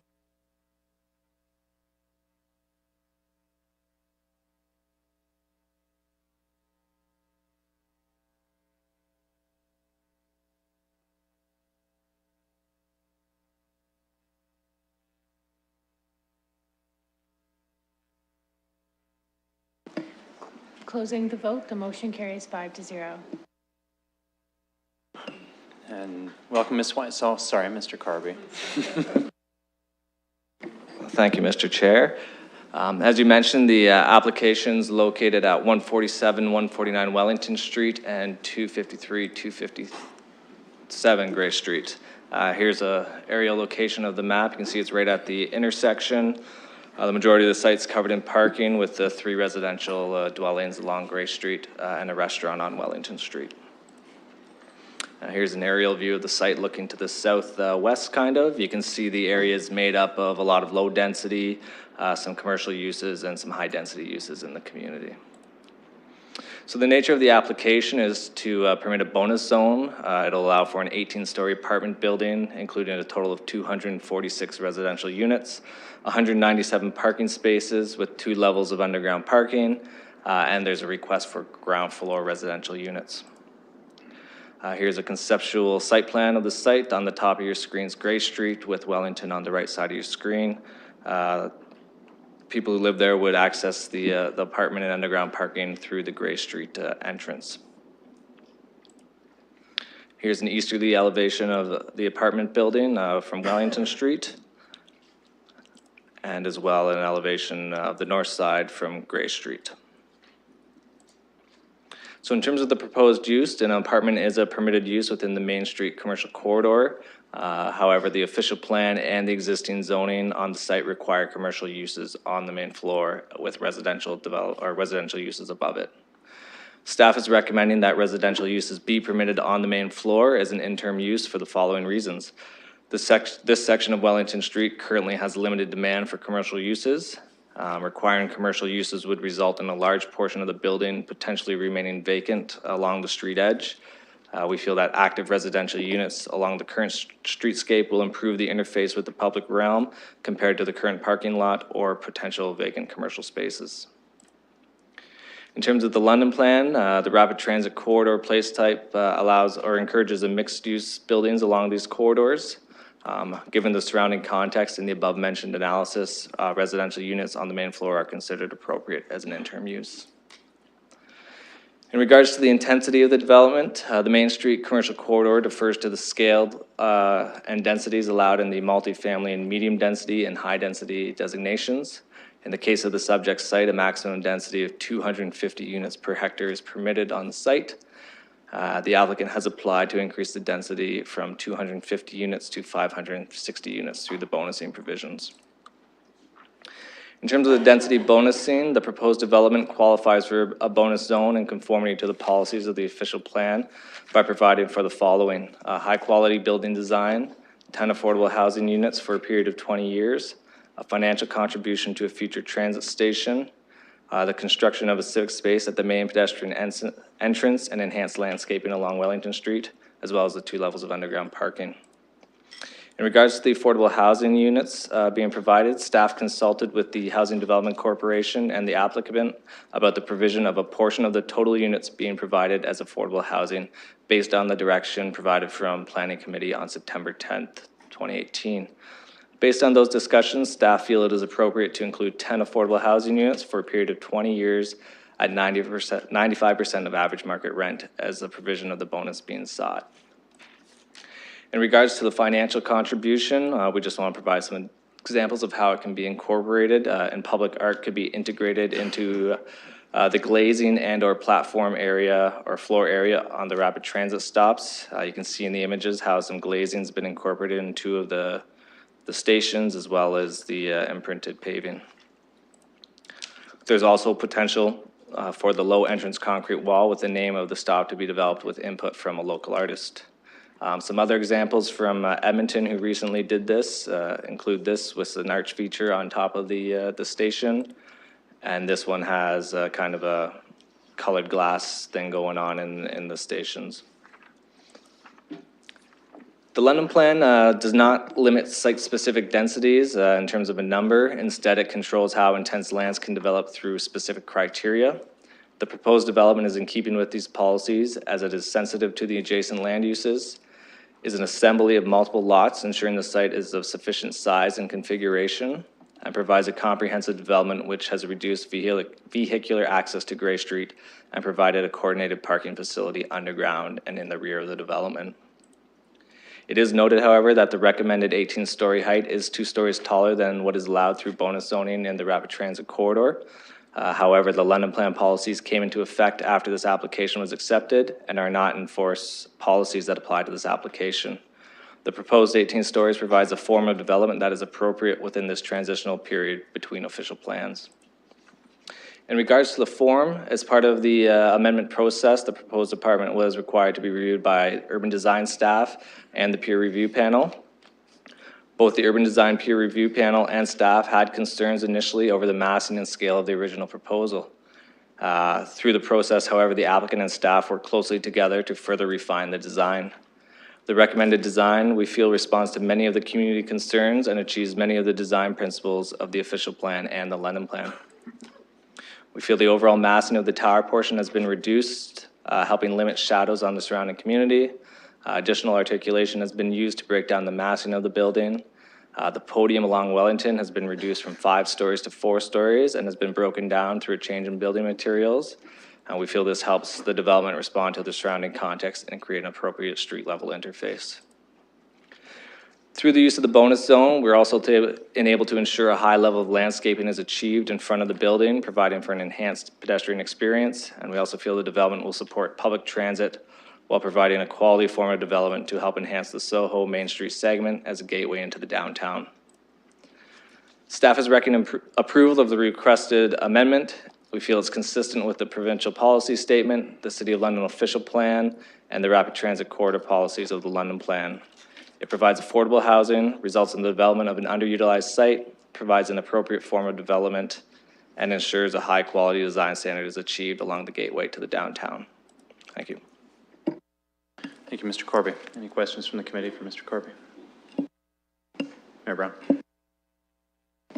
Just a quick technical question with regard to the 10 affordable housing units at 95% of the rate. And this is some new territory for us, and I'm wondering how 95% is selected. I've heard other numbers in the past, 80, 85. Mr. Chair, I know that Mr. Justizia from the Housing Development Corporation is here today, and actually has been very involved, as you heard from Mr. Corby, in some of the discussions on the affordable housing components. And that 95% is something that isn't set in stone. I think he, through you, Mr. Chair, would be the right person as an expert to answer that question, if that's all right with you. I appreciate the referral. Mr. Justizia, welcome. Through the chair, there's a couple of different approaches that are out there right now, and I'll speak to this later as it relates to the calculation of a bonus density, and then the tools for affordability. Specific to the 95%, you already have within the London Plan language related to affordability and language that establishes affordability. We also have similar language based on the municipal facilities bylaw. So first we turned to what's going on in other jurisdictions. Then we also turned to some of our own tools to determine what does affordability mean. The easiest measure of affordability and the simplest approach for something like this would be to say that average market rent, which right now is $850 in London, would establish a marker for affordability, noting that our average market rent has jumped considerably over the course of the last 5 or 6 years. If you use that as a marker, then what you're establishing is something that goes below that. So something that is demonstrably below 100% of AMR is 95% of AMR. So I think that's a safe factor to use, and it makes sure that it's conservative to both the developer and to the needs that we have. It also, if I can say just quickly, it also fits with a population and a need at that moderate income level. So if you think about $850 per month, so that means rent at about $800 per month and staying outside of core need, what you're really attracting to is what some municipalities call gap housing, which is that really important rental stock that is so necessary for people who are working in the service industry and for laborers. So it also matches a huge need within our community. Thank you. Mayor Brown, anything further? No. Councillor Hopkins? Yes, thank you. I guess this could be a technical question. It is about the 10 affordable units. Whose responsibility is it to keep them affordable in the next 20 years?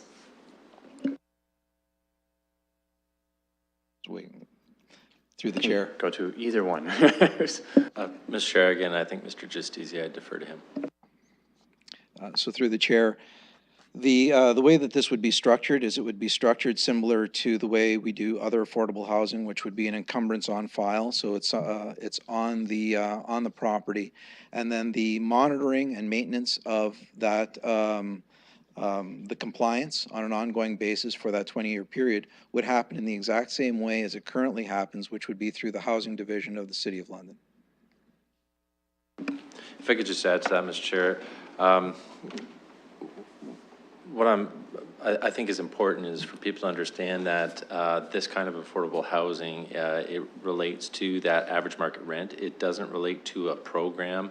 So it's not the case, as some people think it is, where there's an affordable housing program and there are there's a waiting list and you're required to house the people on that list. Rather, this is a situation where it is a market opportunity, as long as people qualify for the housing. And again, there's a formula in place, but it is available to the market, and anybody that qualifies could rent those units. So it's an example where there's lots of flexibility involved in terms of providing that level of affordable housing while not being locked into a specific program. Any further questions? Okay, seeing at this point, is there a representative from the applicant? Mr. Frusius, I think I saw you in the audience there. Welcome. Good afternoon, Mr. Chair, members of the committee. My name is Harry Frusios. I'm the planning consultant for JAM Properties, the applicant for the application that's before you this evening. First, I just want to thank staff for their work, working with us to get to this stage where we have a positive recommendation in front of us. We've had extensive discussions regarding the design of the building. We're finally there where I think we're at a point now where we can move forward on the design. And also they've been able to accomplish our timing objectives to get this in front of you in such a timely fashion. In general, we are supportive of the recommendation that's in front of you. There is, however, one matter that we want to bring forward for your consideration regarding the bonusing provisions that are outlined in the staff report. Prior to the Planning Committee meeting of September the 10th, we had always envisioned that the bonusing for this site would revolve around the BRT.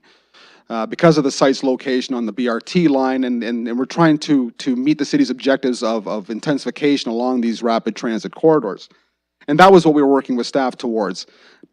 As of September 10th, though, we had not yet, well, we had just recently come to an understanding on the design, which also informed us on the height and the density of the project, but we hadn't finalized the bonusing when it came time for the September 10th Planning Committee meeting. And then on September 10th, there was, of course, the request from Planning Committee to incorporate the affordable housing units as part of the overall development. So and then similarly, we have a staff recommendation in front of us today that incorporates 10 units for affordable housing. It should be noted that affordable housing was never considered as part of this overall development. As I said all along, it was meant to be more BRT driven, and neither did staff ever come to us and say, look, we're looking for affordable housing until after they received the recommendation from staff. The only concern that we have with this requirement for affordable housing at this stage is that there is no mechanism in place that will guide landowners or developers as to how to incorporate this type of housing inside private developments. This type of information, in my opinion, is important to be provided at the onset of a project so that developers, landowners are well informed as to what may be required of them in terms of any bonusing provisions that may be required as part of a development like this, and then they can make informed decisions moving forward on their application before they make a formal submission. The overall financial impact of this type of affordable housing and this type of development is really unknown at this stage. beyond the loss of potential revenues for those 10 units that they would otherwise be able to gain through the normal rent situation, we're really unaware as to what other financial obligations there may be to provide this type of housing and this type of development. Now, we understand that staff is in the process of preparing a report to address these very issues, and they'll be bringing a report forward shortly. Unfortunately, we're not at that stage yet where that information can inform this project as well. Notwithstanding, we are prepared to move forward in the application with the recommendation that's in front of you, with a request to consider perhaps a revised proposal on the bonusing. The staff recommendation includes a cash contribution of $200,000 for the BRT initiatives. And we believe that including both BRT and affordable housing as part of the bonusing may be somewhat excessive when you consider other bonusing projects that have been approved in the city for similar types of heights and densities within the city. We acknowledge that moving forward in the London plan that exceptional design and underground parking is going to be more than norm, that it's going to be required of these projects. However, they are still components within section 19.4.4 of the official plan, therefore they do qualify for bonusing as part of this project as well. The enhanced landscaping in the Civic Square, that has been always proposed since day one when we came forward with this proposal, and that's something that we intend to follow through on, obviously. And that's, to me, in my opinion, that's more directed towards the BRT function as well. You're going to have an enhanced streetscape, more opportunities for public engagement and involvement along the corridor, and that's something that's obviously going to be a plus for this development and for the community. The overall value of adding 10 affordable units, both from a public benefit situation and from a financial commitment, it's not insignificant on its own. The value associated with this exceeds the one-time cash payment for the BRT. So by adding the cash contribution for the BRT, in our opinion, it becomes a little more excessive now in terms of the overall bonusing that's required for this project. I don't know if you've had a chance to review our correspondence from September 21st. This was written after the planning committee meeting and before staff provided the recommendation. We came up with our proposal as to what we thought was appropriate bonusing, and that included the exceptional design, the underground parking, the civic space and enhanced landscaping, and then a $250,000 contribution for the BRT. Now, the $250,000 is something that I think has been used regularly for bonusing projects recently in the community for various things, whether it's public art or other types of contributions. We felt that was appropriate in this situation as well. And these items are all consistent with the bonusing provisions under 19.4.4 of the official plan. But we also, again, we acknowledge that the committee requested the affordable housing component to be part of this development as well. So right now there are two options in front of you. You have the staff report, the staff recommendation with the bonusing provisions that were outlined by Mr. Corby. You have our letter from September 21st that outlines our suggested bonusing provisions. And I suggest to you that there may be a third option that hopefully committee will consider as well, and that's taking the staff recommendation and modifying it to exclude the $200,000 BRT payment.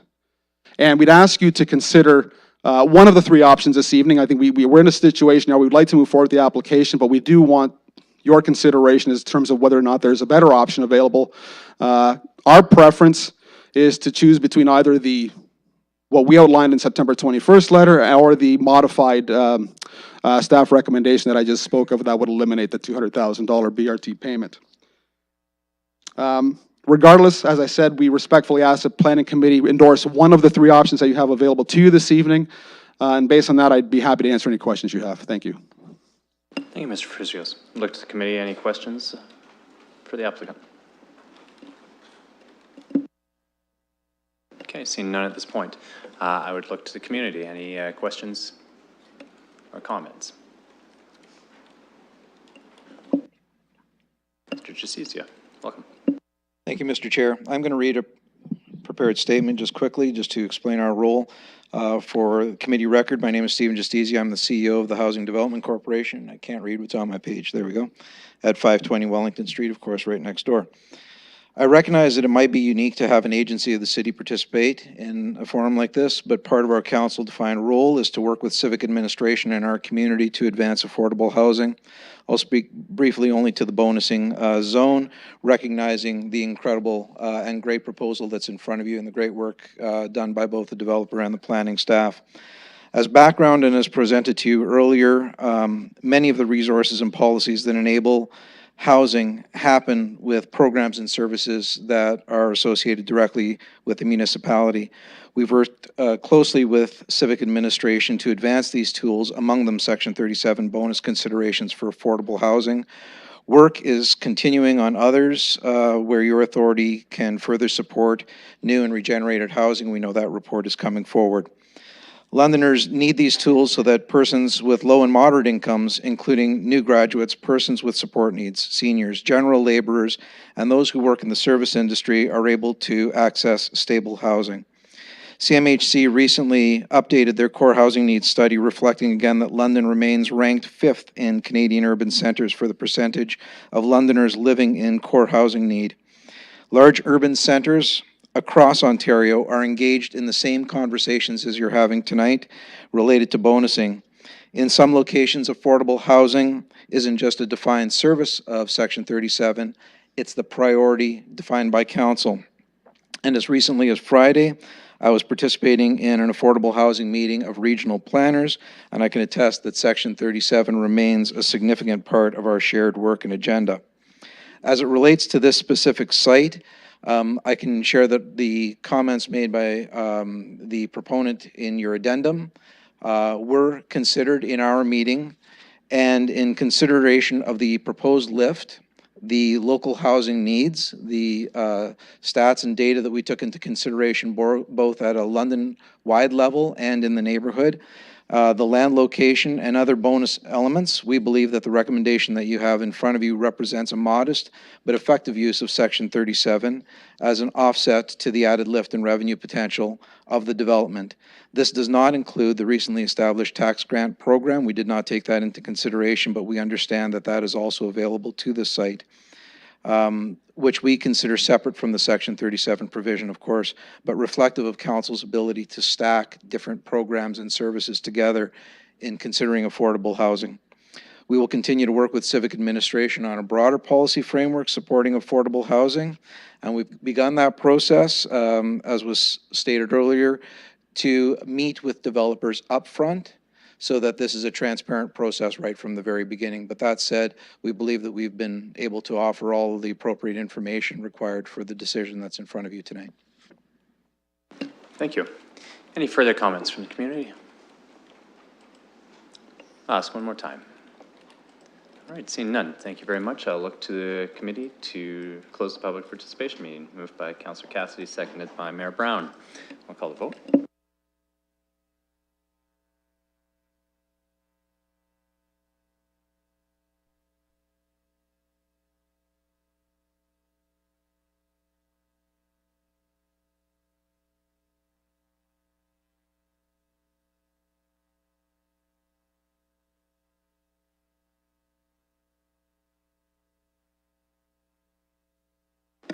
Closing the vote, the motion carries 5 with 1 recused.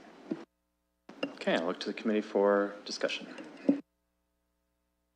I'll look to Mr. Fleming for comment. Thank you, Mr. Chair. I just thought it would be useful for the committee to hear a little bit about the process, because I think that that's an important element of this. And the first thing I'll say is I'm very appreciative of the applicant. I dealt most closely with Mr. Hines as well as Mr. Ferrucios. I think that Mr. Ferrucios is correct in that in terms of process, we're still in our infancy, I would suggest, in how we use bonusing and how we use it for affordable housing. As I've mentioned to you before, we have a report on deck coming to you very soon about how we use Section 37, which is the bonusing section of the Planning Act, and how we can move towards improving the way that we use it. So you'll see that soon, and I think that we all need to put some time and effort, work together with the industry, and understand how we can be most effective in identifying the lift in a very transparent way, and then understanding what percentage of that lift we could expect in terms of some sort of facility services or matters, to use the language of the Act, in favor of the municipality. I think also we need to understand the priorities and perhaps how they relate to different geographies. In this case, I wouldn't quite agree with Mr. Ferrucios in that it wasn't at the very end of the process. It wasn't that we didn't, it wasn't at the, it was not that we did not have this discussion at any time in the process. It was at the end of the process following coming to the committee and receiving that direction from council. And I want to point out that in light of that and working together with the Housing Development Corporation, we have done our best to keep things fairly modest in terms of the ask, 10 units for affordable housing. I'd also remind the committee that within that rapid transit corridor at this location, the maximum height would be 12 stories. With bonus in the London plan, the maximum is 16, and we're actually going above and beyond even what's allowed by way of bonus in the London plan up to 18. So while it is true that what we've been seeking in terms of bonus is not insignificant, similarly, the bonus, the amount of the bonus is significant. So I just wanted to fill that in terms of some of the process. There is one other piece, and prior to coming to the committee, we had not been talking about affordable housing, but also through the discussions, I became aware that the applicant was not aware of council recently changing their incentive programs so that these lands are now available for the tax grant rebates. And that can amount to, we've done some estimates through our finance group, and we think that could amount to around $2 million of grant coming back to the applicant.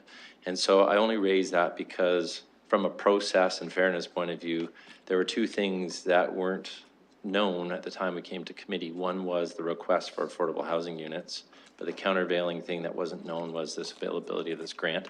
That said, the bonus has to stand on its own, and we think that it does. Finally, I'll just say again, I really do appreciate the work of the applicant here. I think this could be a really great project, and they've been very collaborative working with us through the process. Thank you, Mr. Fleming. Mayor Brown. Thank you very much, Chair. I'd like to move the motion if there's a seconder, and then I'll make my comments. This is the staff recommendation I'm moving. Okay, and it looks like it's seconded by Councillor Hopkins. This is a really exciting project in an area of our city that I think is really going to benefit from investment, and this is a significant investment. I also recognize that we are really on the cutting edge of adding additional tools in our toolbox to introduce affordable housing to not just this area, but to our entire community. There's no question that we have an affordable housing shortage. Many of us have called it a crisis, not just here in London, but across Ontario and across Canada. And we have new tools that are available to us now to address that. So what that means is, as we move forward with projects like this, we're all learning. I can certainly appreciate some of the frustration or concerns that were presented in a very professional way by the proponent and the proponent's representative, that that they're learning as well, and that there are some unanswered questions here. But I think we also need to consider the upside, and that really focuses on, separate from this decision, the grants that may be available to a project like this. 95% of average rent right now, I think, can be considered affordable. We've heard from one of our experts on that. Certainly, one of the things that we're going to need to watch as we move forward with programs like this is what is the right number. Many communities, average rent is nowhere near affordable for a resident. And so even 85% or 80% of average rent isn't affordable either. And so this is a good starting point, I think, as we work our way through the learning curve. And all of the other items that are identified in terms of the bonusing, including the additional stories that wouldn't be permitted under the London plan, I think really help offset some of the contributions, like a significant contribution to rapid transit in the area that's also involved in the motion that I'm moving, and that's here in the staff recommendation. So I'll close by saying I'm very much looking forward to seeing this project move forward. Really pleased to see such a quality plan come forward from a proponent, and really pleased to see the great work of our staff alongside this proponent, as well as our new Housing Development Corporation, helping us understand what options are available to us so we can add more tools to the toolbox like we committed to several years ago. So I'll leave my comments at that. Thank you, Mayor Brown. For further comments, Councillor Hopkins. Yes, thank you. I do have a question, and I appreciate the applicant's concerns about coming into the end of the process when it came to affordable housing. When I first read this application, I did think it was a modest ask, 10 units, given that there's about 246 units, and was surprised that it was so low, but now that I understand a little bit more and appreciate the applicant's concerns about coming in at the end of this, I do have a question through you, Mr. Chair, to staff about as we take on applications, I know a report will be coming to us and we're going through a change right now. But is staff talking to developers right now about affordable housing and bonusing? Mr. Chair, absolutely. I think that what we're trying to do is avoid a situation where it comes to light later in the process.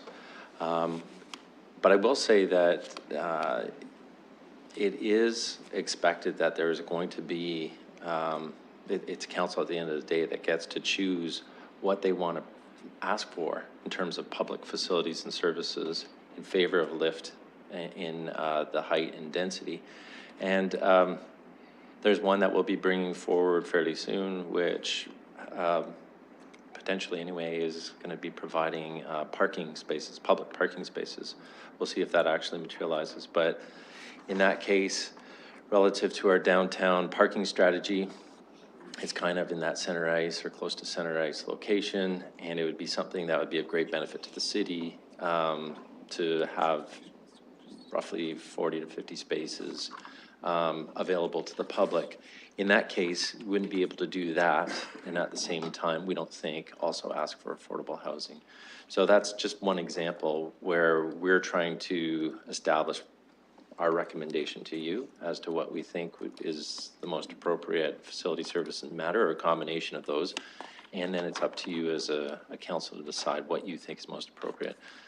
So not in all cases would we be recommending affordable housing, but it is a starting point for us, and it's at the top of our list when we're having our initial conversations now.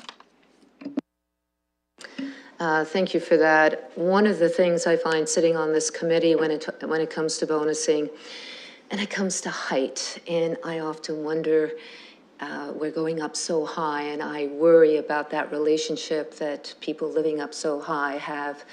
It's more to up there than down in the community where it does matter. And it's a really tough balance to say no to extra height and no to bonusing as well. And how we balance that out is really a challenge because when do we say no to height almost? I find myself constantly asking myself that question here. But I am supportive, I'm seconding this, the recommendation. I have, always questions and concerns moving forward when we come to that height and when we say, that's enough and what are we getting? And I know it's at that balance, but I think we're kind of having to look at a lot of things right now. And one of my big concerns is when we say no, is very, very difficult given the bonusing and what we get for it. So I'll leave you with that. Thank you, Councillor Hopkins. Councillor Cassidy. Thank you, Mr. Chair. So on the issue of affordable housing, I have a question through you, Mr. Chair, to either planning staff or perhaps to Mr. Justizia. What determines market rent? So I understand there's an average rate throughout the city, across the city, and is that what we would apply? Or if you have, say, a higher end building that's advertising luxury units, would we consider what would be the going rate in a particular building that determines market rent, or is it average across the city? So how do we figure out what the percentage of that is? Mr. Justicia.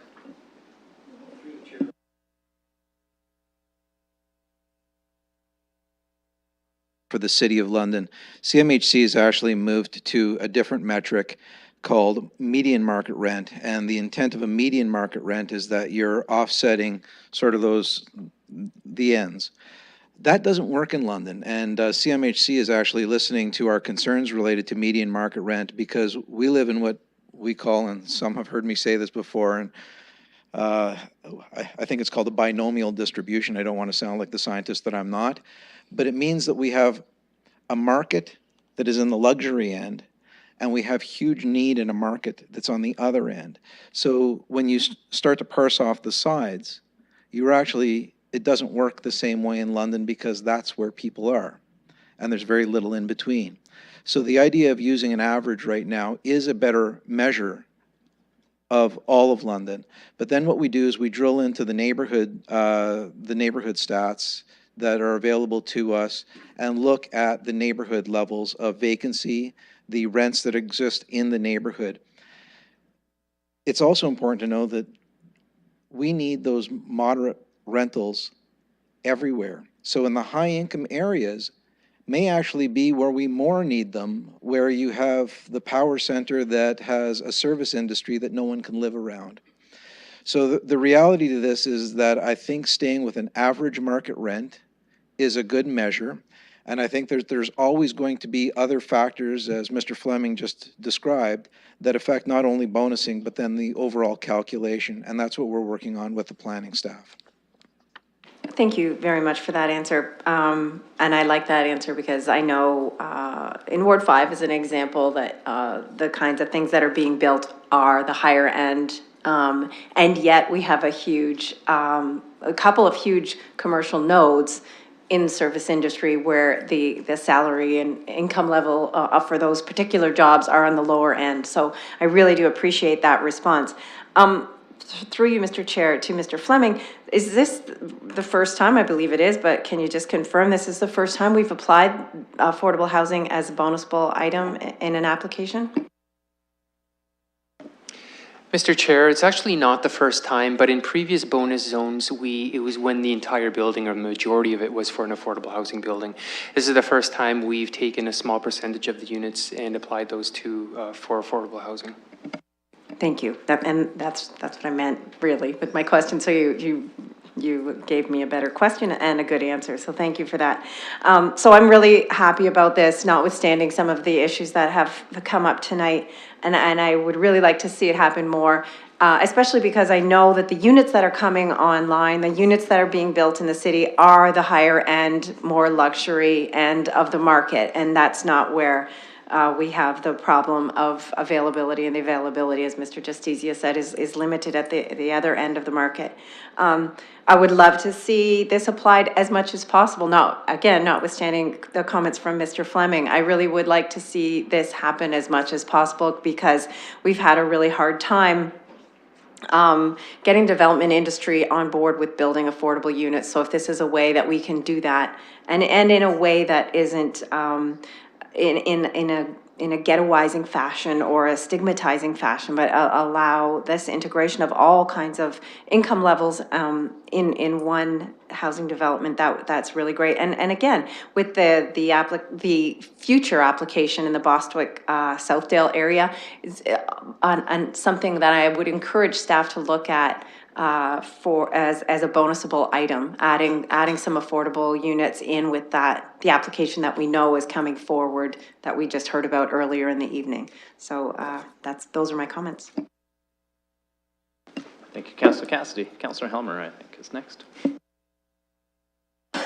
Thank you. I want to say through the chair to our staff and to the applicant, thank you for working through it relatively quickly. I know we just talked about this application not that long ago. We had the direction to look at some measure of affordable units in the building, and I think it's a really good sign that we're able to turn it around relatively quickly and come forward with something that I think is quite reasonable. myself, one of the reasons I wanted to keep the direction to staff a bit ambiguous was not to be too specific about the percentage of units and the affordability length and the depth of the affordability, because I think that all needed to be discussed with the applicant. I think partly because it's a new area as part of the bonusing for just part of the units.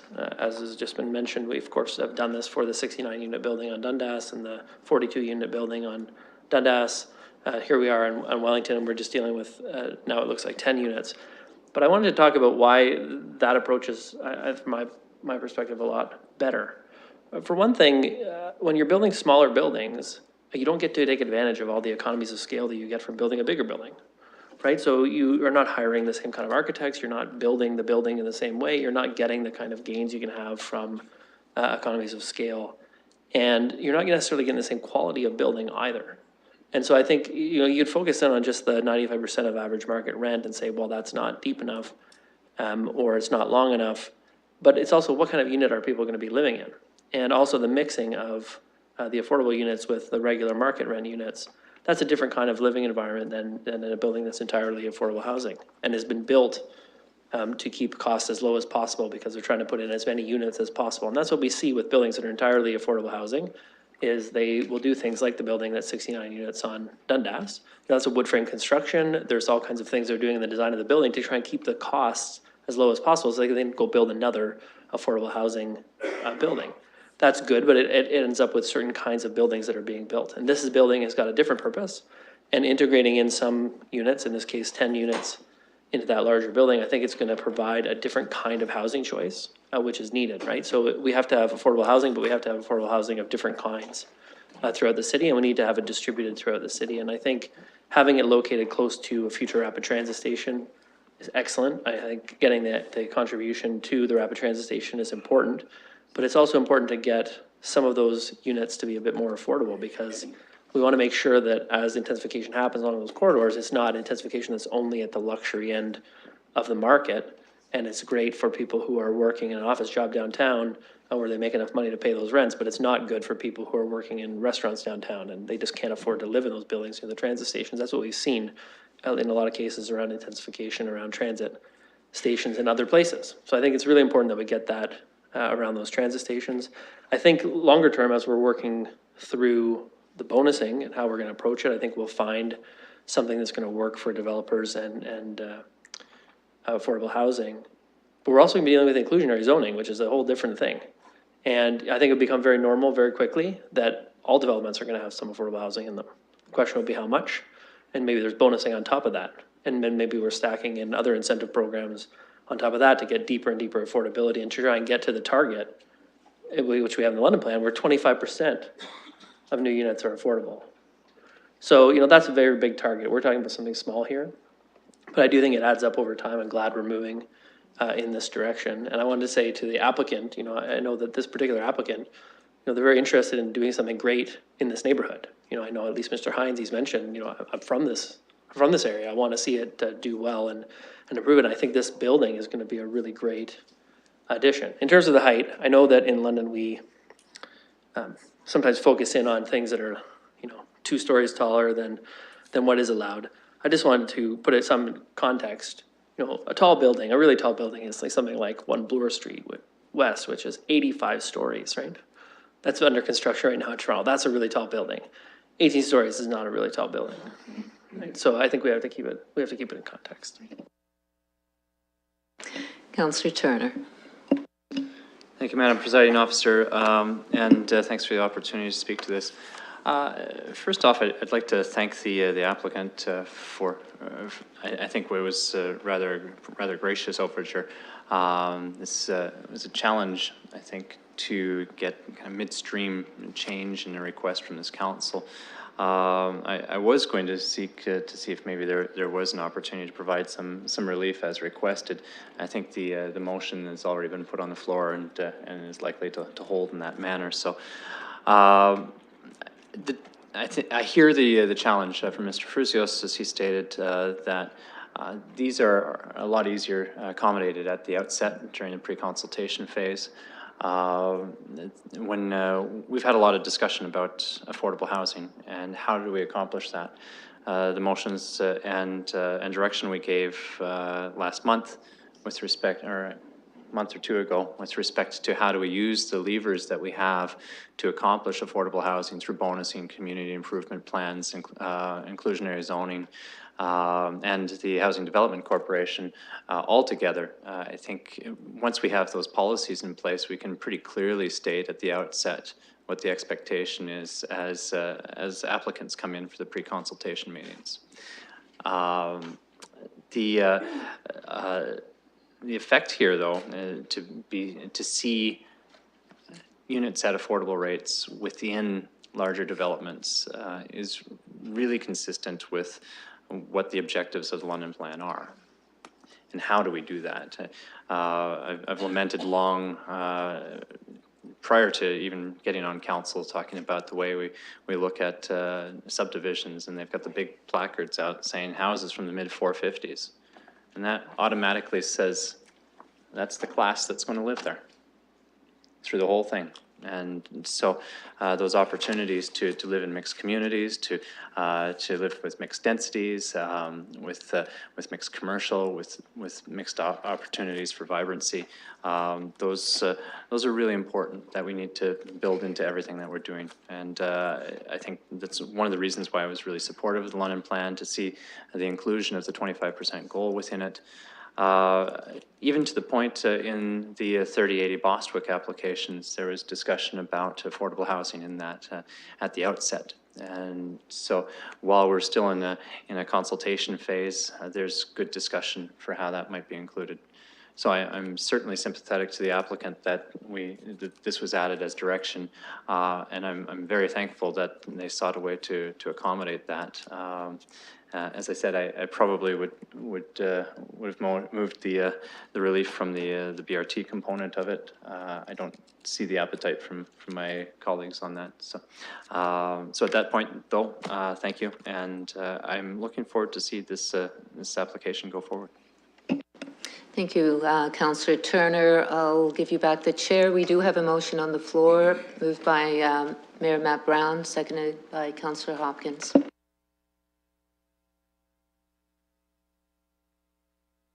Prior to call the vote, I'd seek any more comments. Seeing none, I'll call the vote.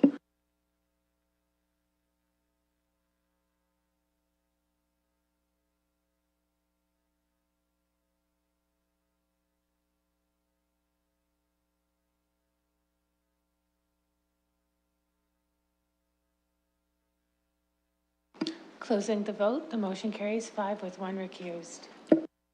Thank you. We have a number of items ahead of us. It is 6:30, which is typically the point at the dinner break. But I would look to the committee to see if we can keep going. There's some items we can dispense with rather quickly. And after this public participation meeting, the next scheduled one isn't until 7:15. So that allows us to move forward. We also have some people in the audience waiting for us to be able to hear these. Give me 1 second. I would look for an order of operations. I'm not sure if there's anybody in the audience here with respect to item 3.7 with the home occupations and the grooming businesses. There is some. Okay, then we'll deal with that, and then we'll move forward to the BIAs, if that's appropriate from the committee, to allow those who are here for those to be heard. Then we will we'll loop back and keep moving, but try to schedule right on time for the 7:15. So with that, I will look for a motion to open the public participation meeting with respect to the public with an item for section 410 home occupations. Moved by Councillor Cassidy, seconded by Councillor Helmer. I'll call the vote.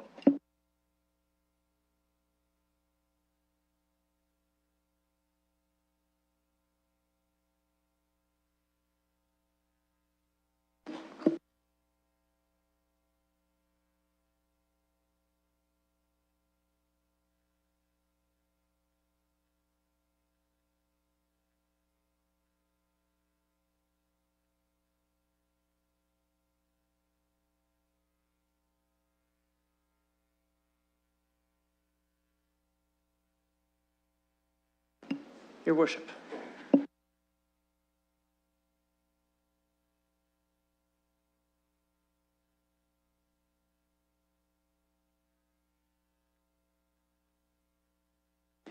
Closing the vote, the motion carries 5 with 1 absent. Okay. Welcome, Ms. Sondercock. Thank you, Mr. Chair. The application before you is a citywide amendment to the general provisions, section 4 of the zoning bylaw, specifically section 410, home occupations. So a little bit of background on this application. In April of 2006, an amendment was brought forward to amend the home occupations bylaw to permit pet or dog and domestic cat grooming businesses as home occupations. In July of 2017, Councillor Ridley made a submission to the Community and Protective Services Committee for Civic Administration to review and report back with respect to the potential amendments to the City of London bylaws to provide for individuals to operate a pet boarding and or sitting business for their homes. In October of 2017, the animal control bylaw, as well as the dog licensing and control bylaw, was amended to permit a total of 8 cats and dogs within a single detached dwelling, with no more than 3 being dogs. So if they can have 3 dogs, they can have 5 cats. On June 12, 2018, Civic Administration was directed to hold a public participation meeting before the Planning and Environment Committee on an amendment to the zoning bylaw to permit pet boarding and or sitting businesses as a home occupation. So in terms of the existing regulations in section 410, no animal corpse bacteria or virus shall be brought into the dwelling in connection with a home occupation. Notwithstanding this, the dog and domestic cat grooming businesses is permitted subject to the following regulations. That a maximum of 3 dogs and 2 cats be allowed on the premises. These are the old regulations of the animal control and dog licensing and control bylaw. This amendment will amend that to the existing regulations. No veterinary services be provided on the premises, that no breeding, boarding, or overnight accommodation of dogs or domestic cats be permitted on the premises in association with grooming or at all. This was clear in the report that was brought forward in 2006, that it was considered but not brought forward as an amendment at that time. Also, that only dogs and domestic cats that are licensed under the animal control and dog licensing control bylaws are permitted. That no dogs or domestic cats that are brought into the premises for grooming shall be permitted outside of the dwelling, and that all other provisions of the section 410 shall apply. So in this amendment, pet boarding and pet sitting were both considered. With respect to pet boarding, we looked at the definition of a kennel in terms of the zoning bylaw. Means that any lot, building, or structure on which 3 or more domesticated animals are housed, groomed, bred, or boarded. In this case, because the kennels are required to be licensed as per the dog licensing and control bylaw with an association incorporated under the Animal Pedigree Act. The dog licensing and control bylaw also has fees for the registration of these kennels. So in this case, permitting pet boarding as a home occupation would be inappropriate, given its similarity in nature to a kennel use. Kennels through the zoning bylaw as well as the official plan are directed to auto-oriented commercial uses, as they're deemed to be more intensive uses that may have negative impacts on abutting land uses. So the proposed amendment that's being brought forward today is to permit day sitting for dogs and domestic cats, subject to the following regulations. That a maximum of 8 animals, of which a maximum of 3 dogs, be allowed on the premises at any one time, in conformity with the updated regulations of the City of London Animal Control Bylaw and Dog Licensing and Control Bylaw. That no breeding, boarding, or overnight accommodation of dogs or domestic cats is permitted. This is the same provision that's already existing in section 410. That dogs and domestic cats that are brought into the premises shall be permitted outside the dwelling only while leashed or within an enclosed yard, but are not to be unsupervised. The provisions of section 410 require that that home occupations be carried out and contained within a dwelling unit and are not to venture outside of the dwelling unit. In this case, given the nature of the use being pet sitting, it may the use may require incidental use of outdoor space, but is not to cause a nuisance. One of the other provisions is that a dog and domestic cat day sitting business be only permitted within a single detached dwelling. The updated provisions to the animal control licensing bylaw, which allows for a total of 8 animals in a single detached dwelling, is only for single detached dwellings. A maximum of 5 animals, of which a maximum of 2, or I believe 2 dogs, are permitted in multiple attached dwellings. The business owner must be the owner of the property or receive written consent from the property owner to operate a dog and domestic cat day sitting business. In this case, due to the fact that the home occupation for animals may be more intense than what may be considered for a landlord to allow for people to allow pets within a rented unit, that they provide consent for a business owner to operate a business. That the dog and domestic cat day sitting business may exceed 25% of the total floor area of the dwelling unit and may exceed 28 square meters and may not be confined to one area. The provisions of 410 currently require that any home occupation be limited to the 25% or the 28 square meters, whichever is less. This is for uses to maintain the residential character of the area, and that the home occupation is to be clearly ancillary to the residential use. In this case, allowing a pet sitting business, the nature of the use may require additional space for 28 square meters, especially if you have 3 dogs in a small confined space. So in terms of this amendment, 2 comments were received. One with concerns with respect to the number of dogs permitted, that it was too many dogs permitted, and one with disappointed that pet boarding was not being proposed as part of this amendment. So a policy snapshot. The provincial policy statement proposed amendment facilitates the efficient use of land and appropriate range and mix of residential and employment uses, and that the regulations proposed will ensure that the use will not cause environmental or public health and safety concerns, and that the mix of land uses are appropriate for the land use patterns within an existing settlement area and efficiently use available infrastructure. The London Plan, the neighborhood's place type allows for home occupation subject to specific zoning regulations. The regulations within the London Plan, as well as the 1989 official plan, are similar in their regulations regarding home occupations. But this proposal provides for an appropriate mix of commercial and residential uses and increased accessibility to services within a community that respects the existing character of residential neighborhoods. In terms of the 1989 official plans, home occupations are permitted within residential land use designations, provided that the business activity is clearly ancillary to the residential use of the property, and home occupations are not to generate any noise, odor, traffic, or visual impacts that may have an adverse effect on adjacent properties. So the recommendation is the repeated regulations as mentioned earlier. Thank you. Any questions of technical nature?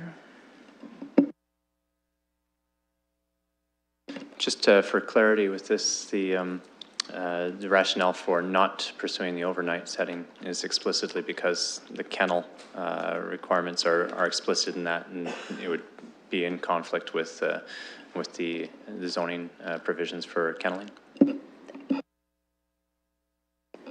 That's correct. Thank you. I would turn to the community for any comments. I believe we have someone here. Come on down. Just need your name and address and your comments, please. So my name is Tom Masterson. My address is 199 Chalfont Crescent. I'm an Arcling student at Harrison Pensa here in London, and Steve and Sandy Johnson, a retired couple and residents of Ward 9, retained our firm's services as they were concerned with the potential amendment to the zoning bylaw, which, if approved, will allow dog sitting as a home occupation. This matter is important to the Johnsons, as 12 years ago they purchased their current home, hoping it would be their last. Over the past 3 years, however, their neighbor has operated a dog sitting business, which has resulted in nuisances of constant barking and a terrible odor from not picking up after the dogs. As one would expect, the substantial noise and significant odor created by the dogs affects the Johnsons' everyday use of their property, making it impossible for them to enjoy their own backyard. The municipality, by taking steps to amend the relevant bylaw and therefore authorizing these conditions experienced by the Johnsons, is gravely concerning to them and is why I'm here today. The Johnsons have many issues in regards to this potential bylaw amendment, including concerns with enforcement and a decrease in property value. However, there are 2 primary points that I'd like to specifically address, and I hope you could consider when it comes time to vote. First is how this amendment is contrary to the general theme of Section 410 of the zoning bylaw, that home occupations should be both not outside or create nuisances. As well, when considering the specific regulations proposed in the amendment, they do little to ensure no nuisance will occur. Second is the lack of evidence provided to support this position that this amendment will not result in a nuisance and therefore residential neighborhood suffering. A single study was completed in the preparation of this proposed amendment, and it does not support any change, let alone such a radical shift from the current bylaw. Starting with the nuisance, this amendment will cause, now it is contrary to the general theme of section 410. It is stated in the zoning bylaw that for home occupations, a nuisance such as noise, fumes, dust, odor, traffic, or parking shall not be created which would interfere with the enjoyment of the residential amenities of the neighborhood. There are 17 provisions or restrictions with the home occupation bylaw to ensure that these nuisances do not occur. One of those provisions, as previously addressed, is bylaw 410 subsection 3, which states, in no case shall any outdoor use or outdoor storage be permitted. This makes sense as by keeping home occupations indoor, it mitigates the chances of a nuisance such as noise or odor to be experienced by neighbors like the Johnsons. Potential for nuisances by animals is recognized in the report to the Planning and Environmental Committee at section 4, which states that this amendment can be supported subject to regulations that ensure no nuisance be created which would interfere with the enjoyment of the residential amenities of the neighborhood. Yet the regulation included in this amendment allows dogs, which create both noise and odors outside as long as the yard is enclosed and are supervised. This does little to ensure that the neighbor's enjoyment and use of land will not be affected, but rather, and consistent with the Johnson's experience, actually ensures a nuisance will likely take place. Approving this amendment as it currently stands will be the first of its kind, as it will be the first home occupation in London to permit outdoor use. This is a significant shift from the current bylaw. As explained already, this is not a home occupation that can take place outdoors without the potential of neighbors suffering disturbances.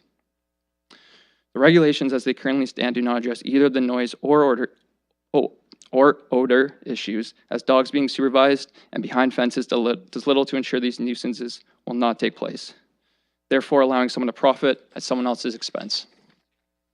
The last point I would like to address is the lack of evidence in support of this amendment.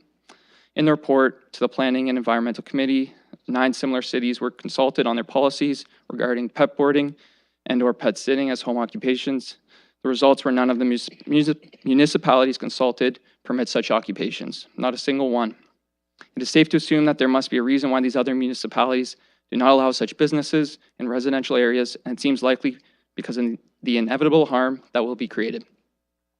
If this amendment is to go through as it is concurrently proposed, not only will it be the first home occupation in London to allow outside use, but also be the first home occupation of its kind out of all the similar cities considered. This lack of evidence makes it difficult to believe that this occupation is suited for residential areas or that no nuisance will occur. In conclusion, due to the inevitable harm and interference this amendment would cause to the neighbors of individuals who will operate dog sitting businesses, it allows someone to profit at the neighbor's expense. It is Johnson's views that until it can be ensured through evidence and regulations that the home occupation of dog sitting will not create a nuisance, it should simply not be permitted. The Johnsons therefore request you consider the consequence of this amendment and that you oppose this amendment when it's time to vote. Thank you so much. Thank you. I look for other speakers. And I'll call a second time. Seeing no further speakers, I'll look to the committee to close the public participation meeting, moved by Councillor Hopkins, seconded by Mayor Brown. And we'll call the vote.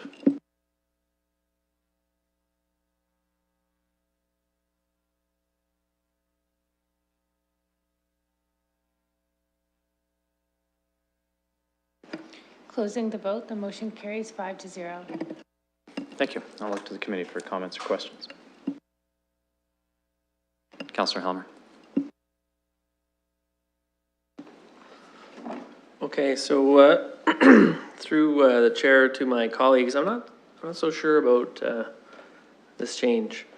Not that I don't think that some home occupancy kind of business around day sitting of dogs and cats is not appropriate. I'm just not sure about how we should regulate it in the zoning bylaw. It seems like a kind of blunt instrument to be regulating something like that. You will recall when we dealt with removing the prohibition about dancing and music on patios, that we were getting into areas in zoning that I think were better dealt with in a different way, like through business licensing. And that a lighter touch around zoning might be a better approach. So, you know, don't regulate it necessarily straight through zoning with blanket prohibitions or really strict regulations. And I think that's where I'm having some trouble with what's being proposed here. So I think on the one hand, I think the regulations that are aligned with our other bylaws, I'm not sure about replicating them in zoning. I could see in the future if we changed the licensing requirements around the numbers of cats and dogs, and then we went to the zoning bylaw and we wanted to harmonize them and bring them back into alignment, that now we have zoning appeals and all kinds of things that could be impairing the harmonization of those two things, and we having a kind of dual track regulatory approach that I think could be problematic down the road. Not to say that I think that the numbers that are set now are problematic, but if in the future we wanted to change them, it could be tricky. Similarly, for a lot of businesses, we don't regulate hours of operation, but when we say you can't have overnight cats, you're looking after cats overnight, but you can look after them during the day. I'm not sure that that really belongs in the zoning bylaw. If that is what we want to really do.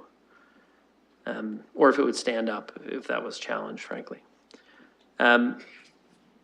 And also the written consent from the tenant, or from the property owner, if you have a tenant who's operating in there, I'm not sure we would do that for other businesses, and whether that would stand up, or if we're dealing with like the tenure issue, whether people are renting or owning, whether that would really stand up. We certainly couldn't do it for a number of bedrooms and things like that. It would be a bit problematic. So I like the idea of allowing some modest amount of dog sitting and cat sitting as a home occupancy business. I think that that's reasonable.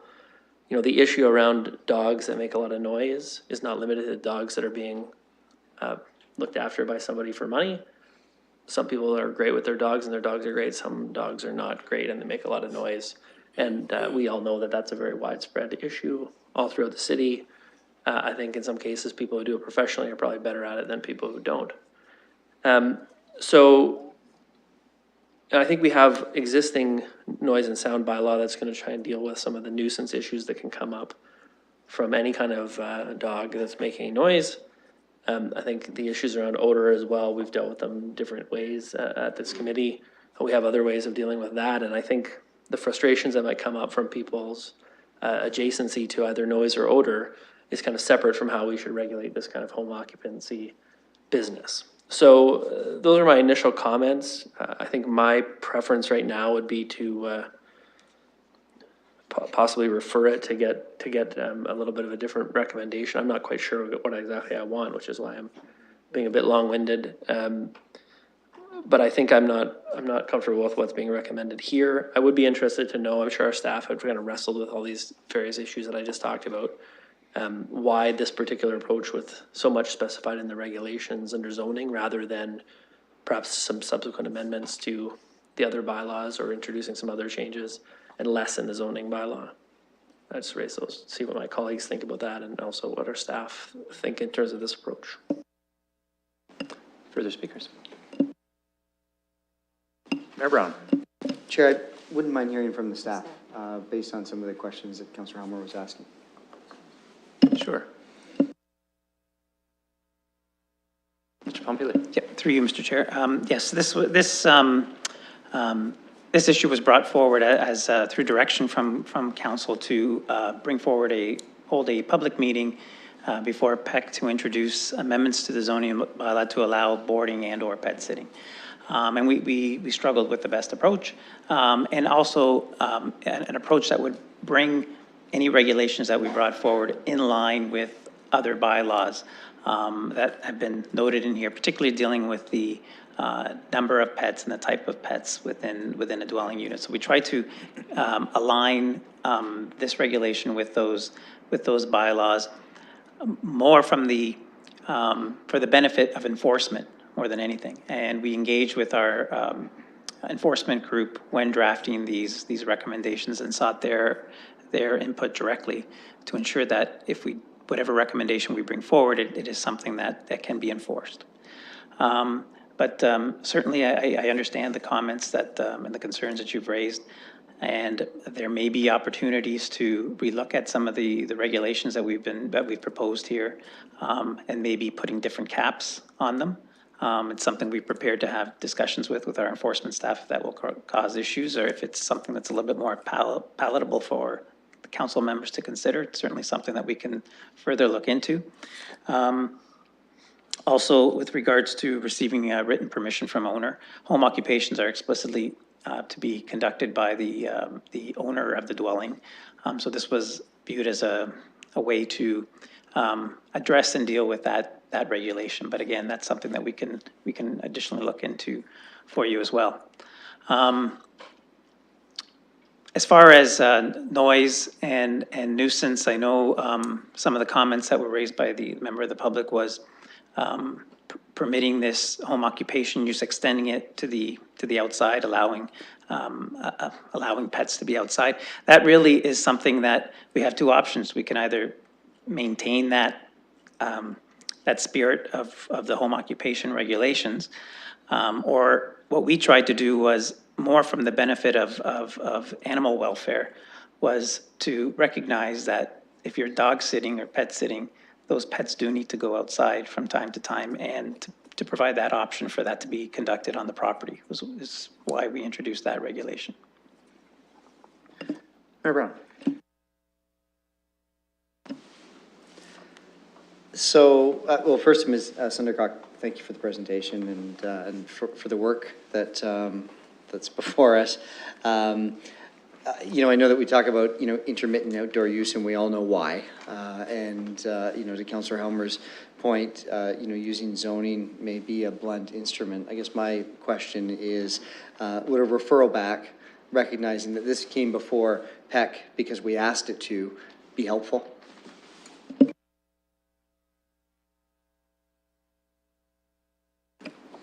Through you, Mr. Chair, yeah, absolutely. A referral back would be helpful. We can certainly take another look at it and further engage with our enforcement group and animal welfare groups as well. Councillor Cassidy. Sorry, if I could just close with, thank you, Chair. I've got like 3 more weeks on the job, so I'm going to use them. I would support and second a referral back if Councillor Helmer wanted to move that. Councillor Helmer, is that a motion you wish to make at this time? I'm going to wait to hear from the rest of my colleagues, but yeah, I'm leaning that way. Councillor Cassidy. Thank you, Mr. Chair. So I agree with many of the points that Councillor Helmer made. My concern as well, when we introduce new bylaws, is how enforceable they are. And so can you please, through you, Mr. Chair, remind me the current ownership limits for pets, and not as a business, but just simply as a pet owner, how many dogs and cats am I allowed to have? Through you, Mr. Chair, you're permitted to have 8 pets, of which a maximum of 3 may be dogs, and you can have 5 cats, but it's a ratio, so if you want 6 cats, you can have 2 dogs, or if you want 7 cats, you can have 1 dog, or 8 cats. Thank you. So I thought it was similar to that. So, so this is about a home business. Let's say I'm dog sitting, through you, Mr. Chair. My brother's 3 dogs. Is that allowed? I'm not the owner. I'm not taking a fee. It's not a business. He's gone away for the weekend, and I'm looking after his dogs. Is that allowed?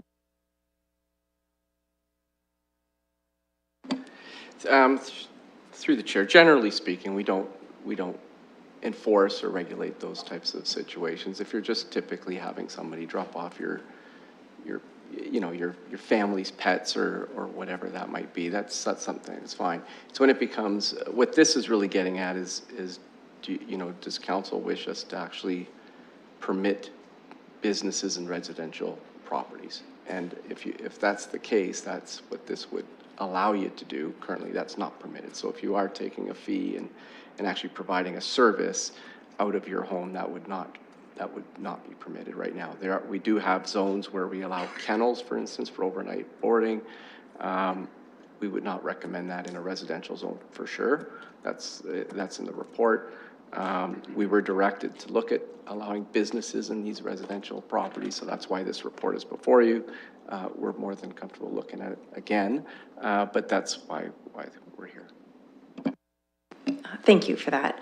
So, you know, I agree with Councillor Helmer, and I think perhaps, you know, we might even consider doing this under the business licensing bylaw, and in that case, we might have more tools for dealing with nuisance issues. Personally, I know from hearing from my constituents that how we deal with a nuisance dogs, like barking dogs and that sort of thing, it's a challenge. I understand for our enforcement staff, but I know it's a really big challenge and concern for residents that live next door or down the street or around the corner from a dog that barks incessantly. And I really do believe we need to find a better way to do that. And from both sides as well. I understand that there can be issues between neighbors that maybe don't get along. And so there seems to be sometimes some kind of a retaliatory thing that goes on, that they report a dog that may not be a nuisance. So in general, I think we need to find a better way to address the issue of nuisance pets, and not just in this particular situation. I would support the referral back if that's the motion that gets made. Councillor Hopkins. Thank you, Mr. Chair, and I don't think I have any concerns about referring this back. I think there's a lot of, I think almost a misunderstanding what we're doing here at planning with the zoning bylaw. I'm not convinced this is the way to go to allow businesses. I appreciate the public coming out and expressing their concerns. I've heard the concerns from the community on barking dogs and how we regulate that. And I don't know how this is going to help that. And to have animals inside all day is another concern. So not I'm very supportive of referring this back and having a different conversation. I don't know if this was what CAPS intended that we should be doing here tonight as well. So that is another concern. And I'll leave it at that because I could probably go on, and I will take your chair.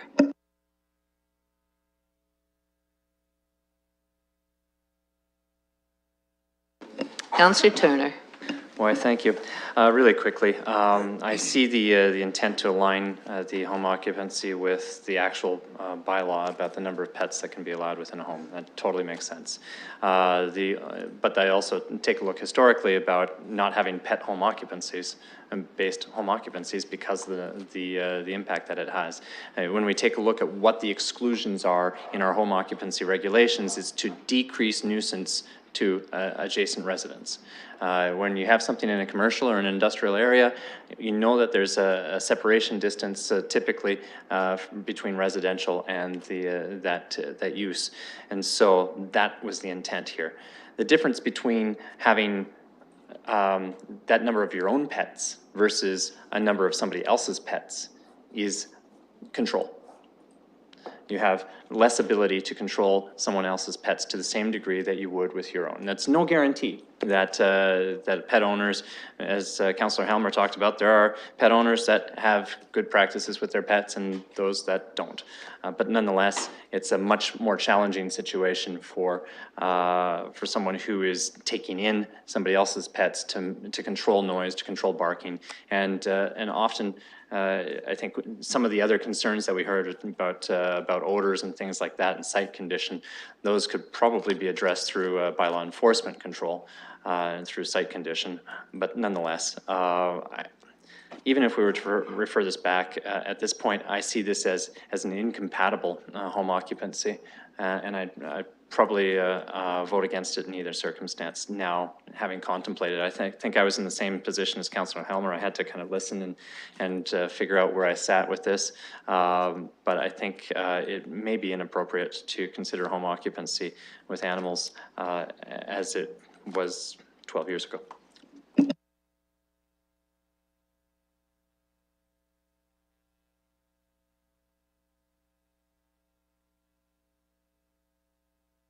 And with that, Councillor Helmer.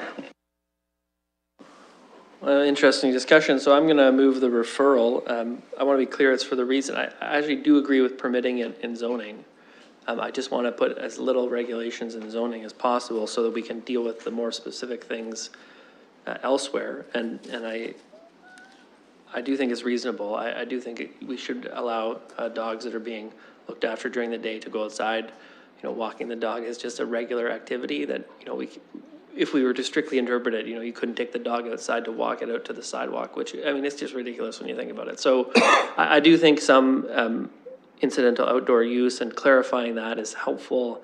I wish I was more specific about the kind of feedback I want to give in terms of what could be changed. It sounds like committee might be unanimous in referring it, but not really be agreeing on how to come back, which I don't think is that helpful.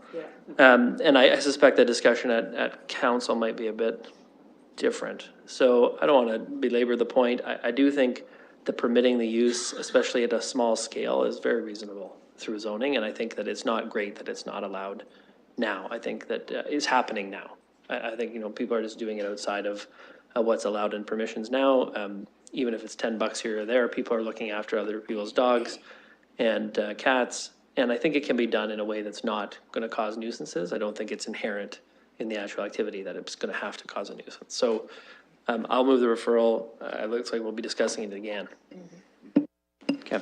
Just to focus the referral, I know that was the challenge, but in the referral back to staff, what might help in terms of direction for, maybe I go to Mr. Yeoman or Mr. Pompili. Through you, Mr. Chair. So I think what we'll be doing is we'll be coming back based on council's initial direction to provide some options for consideration. So we'll flesh out some of the issues that have been addressed here. At that point, we'll provide revised zoning type matters that committee and council can consider. For those that are unsure about the recommended amendment, then they can deal with it at that time. So then basically the wording on this might be a referral back for further consideration and additional options. Okay. And that was seconded by Mayor Brown. Any further discussion? Councillor Helmer. I know that there are some dog owner associations and things like that. I'm sure that Mr. Katolik would deal with them at different points. It might be wise to reach out to them to see, you know, what might be reasonable in terms of zoning requirements versus licensing requirements. You know, I think part of the issue with the mismatch of, well, trying to match up 3 and 8 total is that if you try and bring all of your dogs to be, you're at the max and you try and bring them somewhere, if someone has one other dog, you know, that's a problem, right? And most people are not going to board their dogs with 2 of them over here and 1 of them somewhere else. So, you know, I know that, especially if you have 3, you're probably better off to take them to a kennel. That's probably a better idea overall. But just, I think, to check the assumptions there with some people who actually own dogs and are trying to board them places. I don't know to what extent we've already done that, but maybe that would be helpful in terms of focusing the discussion. I thought the report was very clear, just to be very straightforward. I think it's very clear. I'm just not sold that this is exactly the right way to do it. Any further discussion? Yeah. Seeing none, I'll call the vote.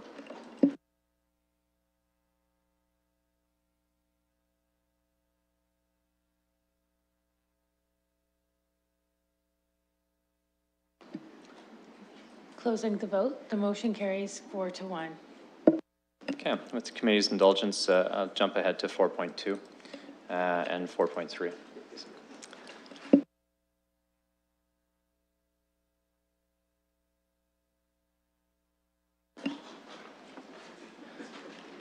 Not sure if there's a staff comment to this or if it's just for us to make a motion to adopt these changes to bylaw. We've moved to 4.2 with respect to the Hyde Park Business Association Board of Management bylaws.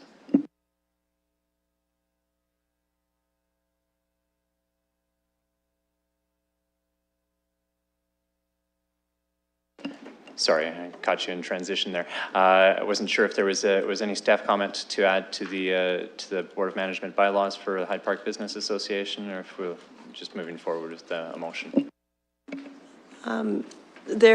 We don't have any comments. I believe they're just requests from the BIA to clarify some things in their bylaws. And Mayor Brown looked like he was ready to make the motion to make the amendments to those bylaws. I'll look for a seconder. Councillor Cassidy. Any further discussion? Councillor Helmer. I just want to check that there aren't any provincial rules that are contrary to any of these changes that are being sought. They seem reasonable on the face of them, but I just want to check. I know there are some rules around BIAs and boards of management in general.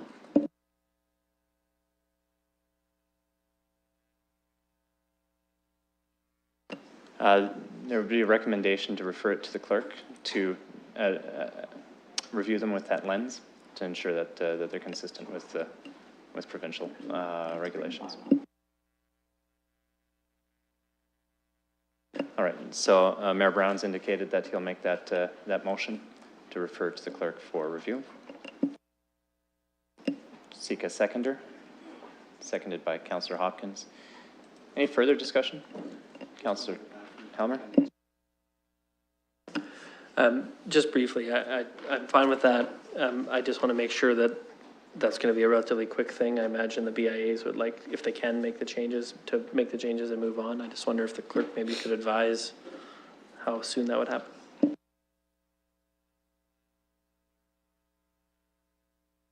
Clerk Saunders. Through Mr. Chair, given the current activity in the clerk's office with respect to the election, we will report back as quickly as we can.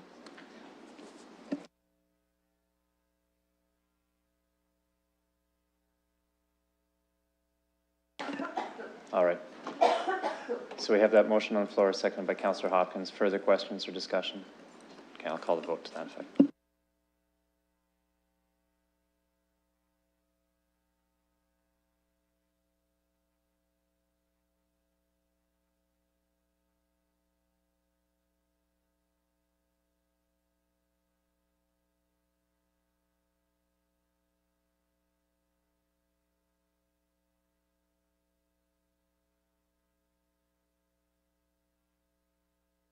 Closing the vote, the motion carries 5-0.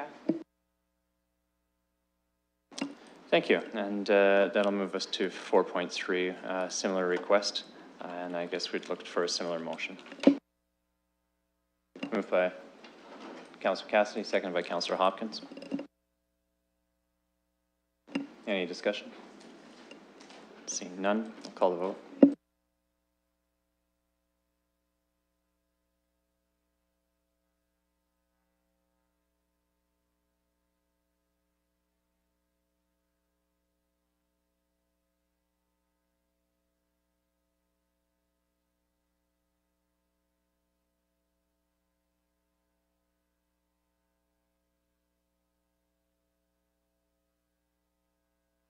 Closing the vote, the motion carries 5-0.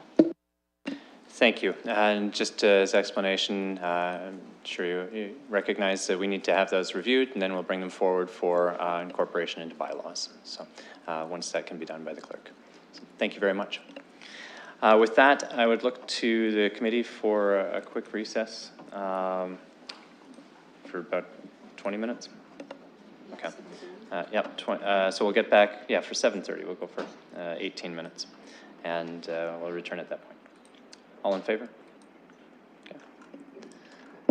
And we're adjourned till 7:30. Thank you.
with respect to 3130 and 3260 Dingman Drive and 4213 Wellington Road South. Look to the committee to open the public participation meeting. Moved by Councillor Hopkins, seconded by Councillor Cassidy. We'll open the vote.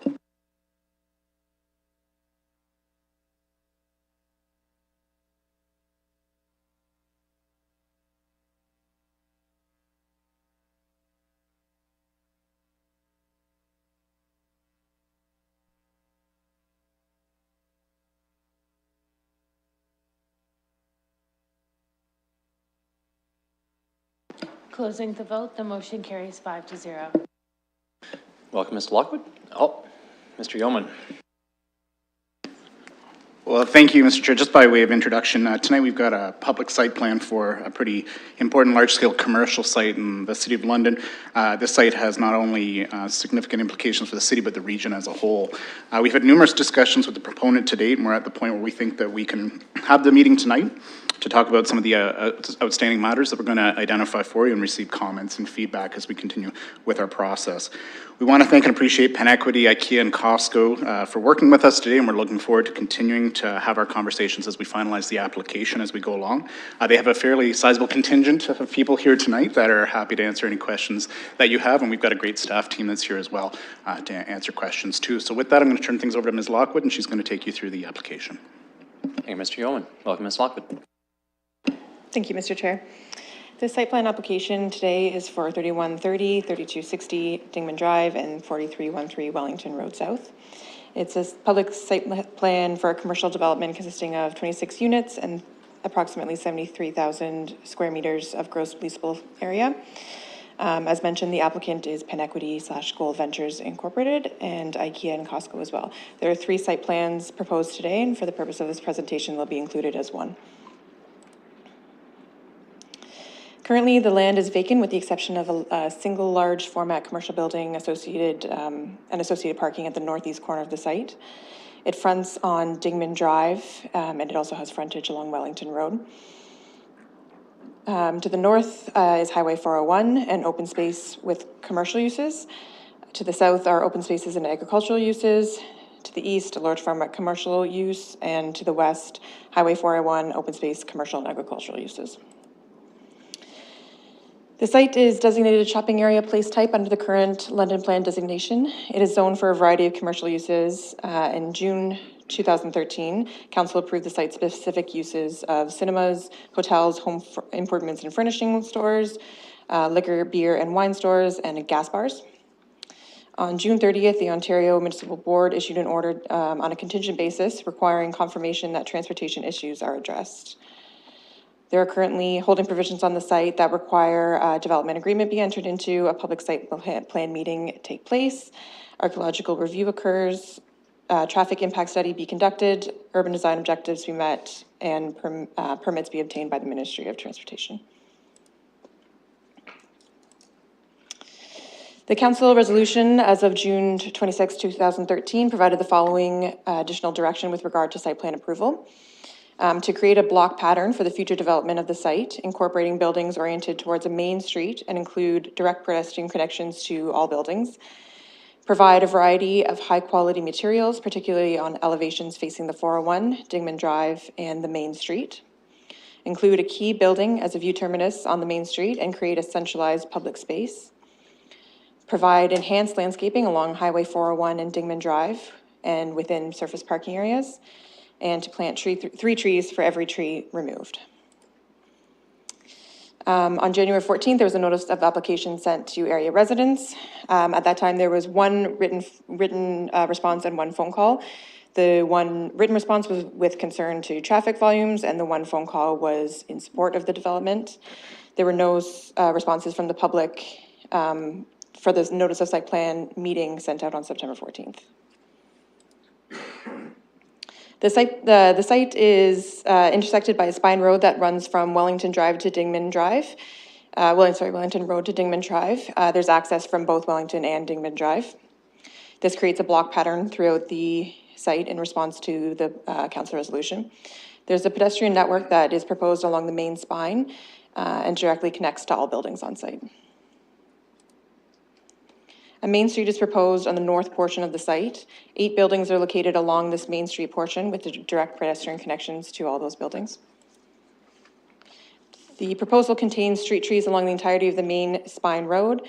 Landscaping is also incorporated, as well as street furniture within the site at various locations. The site contains adequately sized landscape islands in response to the council resolution within all surface parking, as shown by a small snippet taken from the Costco parking lot. All parking areas visible from Highway 401 are screened using enhanced landscaping, as well as along Dingman Drive through the introduction of large stormwater management ponds. Buildings located along Highway 401 and Dingman Drive include high-quality materials such as transparent glass proposed in the IKEA building. All loading area facilities are screened with vegetation so as not to appear as back of house from the highway. In regard to the modifications of the proposed design, in keeping with council's provided directions, staff requests the following items be taken into consideration. There are outstanding transportation comments in regard to road widening, traffic signalization, and road alignment. They've also provided detailed comments on the traffic impact study provided by the applicant. Through the site plan, we will continue to refine the Main Street portion of the site and ensure buildings are oriented towards the Main Street with direct pedestrian connections and high-quality architectural details. The MTO provided comments on October 2nd regarding the traffic impact study and October 9th regarding the updated site plans. They acknowledge that the proponents have made advances towards the provision of an accepted traffic impact study and note that concerns remain and they will continue to work with the applicant. Next steps for the site plan include council recommendation to the site plan approval authority based on outcomes tonight's outcome. Subsequent submissions provided by the applicant to be reviewed by staff. Issuance of building and land use permits by the Ministry of Transportation. OMB final decision issuance. Site plan control approval and development agreement execution. And finally, the removal of holding provisions. Thank you. Thank you. Any questions of a technical nature? Seeing none from the committee, any response from the applicants? I have a couple of mics and a lot of people. Is there a representative from the applicant present? And are you, thank you, welcome.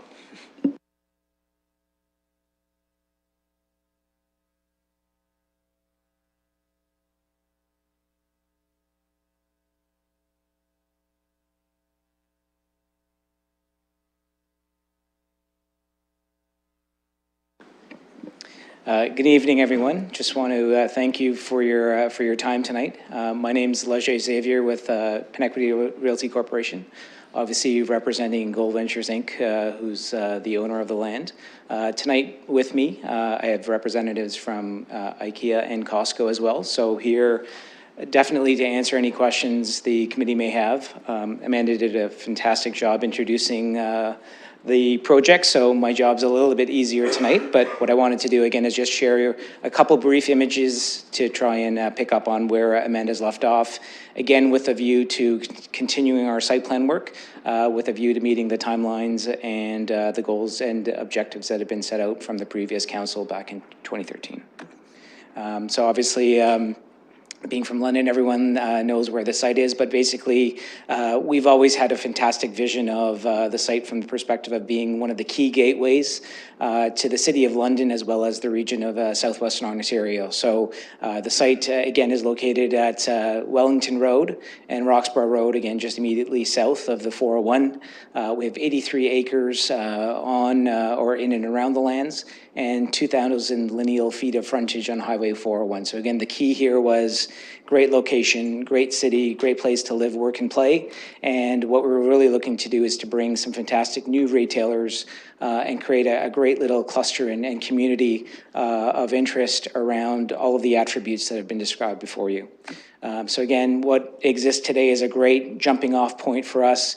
We've got a great co-anchor on site with us, and what we're doing again is we're going to be taking the existing Costco and bringing it down to Dingman Road. And what that allows us to do is really focus and create a fantastic new gateway and fantastic vision moving forward. And that probably is the key difference between where we were back in 2013 with our application and where we are now. So we've worked with city staff as well as our co-anchor partners and our designers to come up with what we believe is a fantastic opportunity really to create a new face for the City of London in terms of one of the key gateway intersections, and that effectively is where our name has come from, the Gateway. So again, just a quick vision of what we've been up to over the last few months.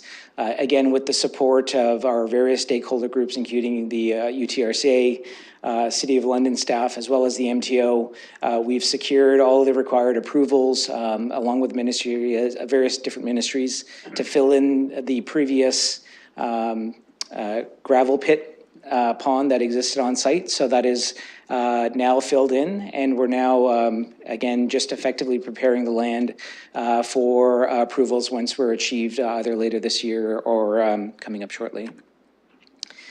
From a site plan perspective, again, what Amanda's described in our mind was really a balance of all the different requirements in terms of creating a 800,000 square foot destination. So fundamental to the plan, again, is our Main Street District. It picks up on the previous direction and plans that were set out by previous council resolutions back in 2013. Very high streetscaping perspective. Again, this is where we see a lot of animation activation and really our ability to connect back out to Wellington and back out to Roxborough and really foster greater development and greater opportunities to really captivate and bring people down to the south part of London. Moving from the Main Street District, we have our retail precinct. Again, we've got some fantastic new retailers that we've announced, i.e. Sale, who's will be establishing their first location in London. Again, a fantastic new retailer that's really going to take on and who's really excited about being here in the community. So, from that perspective, again, broadening the mix and adding new retailers who are looking at the region. So again, these are retailers that are looking at the opportunity of being on a 400 series highway, having the City of London as a fantastic base under which to work from, but also looking at the region in its totality.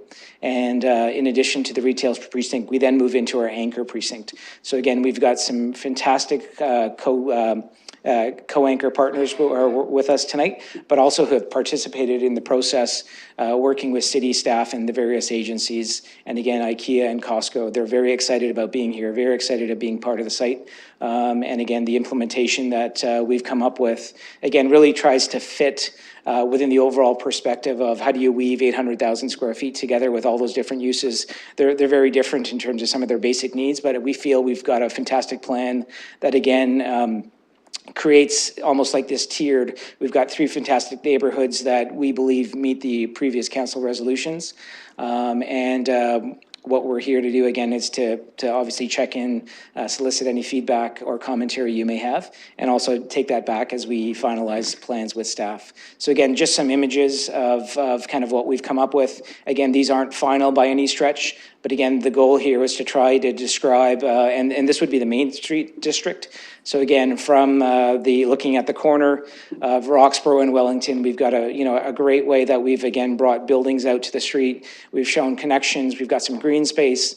Again, the idea really here was to create and reconnect back to the street and provide the horsepower and provide the feedback of what we've achieved from staff in the past in terms of maintaining as many flexible connections that we can come up with, cafes, restaurants. Again, this is an amazing opportunity to bring people into the city. Again, obviously identify and maintain that London's a great place to live, work, and play. And we think that this is a key intersection as we continue on with our work. It anchors kind of the site from the perspective, it's the first thing you see when you come off the highway into the City of London. It's the first thing you see kind of, again, coming up to the interchange. So from our perspective, it was very important that we come up with a program with a massing, with a merchandising, and with a community of interest in terms of looking at our retail partners who will really bring life to to this part of the city right now. That's it's just a different way of it being used. So again, the idea is that we're able to continue on with Costco, bring them into an anchor position as part of the development, so they'll drive traffic to the center overall, and it gives us an opportunity now to readdress this key intersection as we go forward. So we're very excited about being able to achieve that from when we were first here back in 2013. Again, just a little bit of a different application in terms of what we're moving forward with. But in terms of the resolution, we're very happy. And I know that staff have been very succinct and very direct in terms of the previous resolution. So they've definitely challenged us.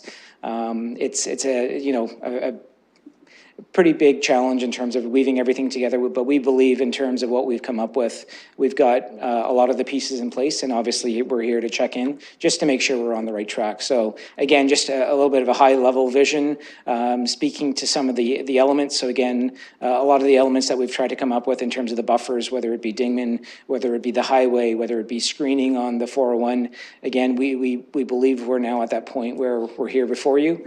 And again, just want to thank you for your time tonight. And again, we have representatives from our various stakeholder partners if there are any specific questions. And again, thank you for your time. Thank you, Mr. Xavier. Look to the committee for any questions, technical nature for the applicant. Seeing none at this point, I would look to the audience. Anyone from the community wishing to speak to this? I'll ask a second time. And one third time. Seeing no speakers, I'll take a motion to close the public participation meeting, moved by Mayor Brown, seconded by Councillor Helmer. We'll call the vote.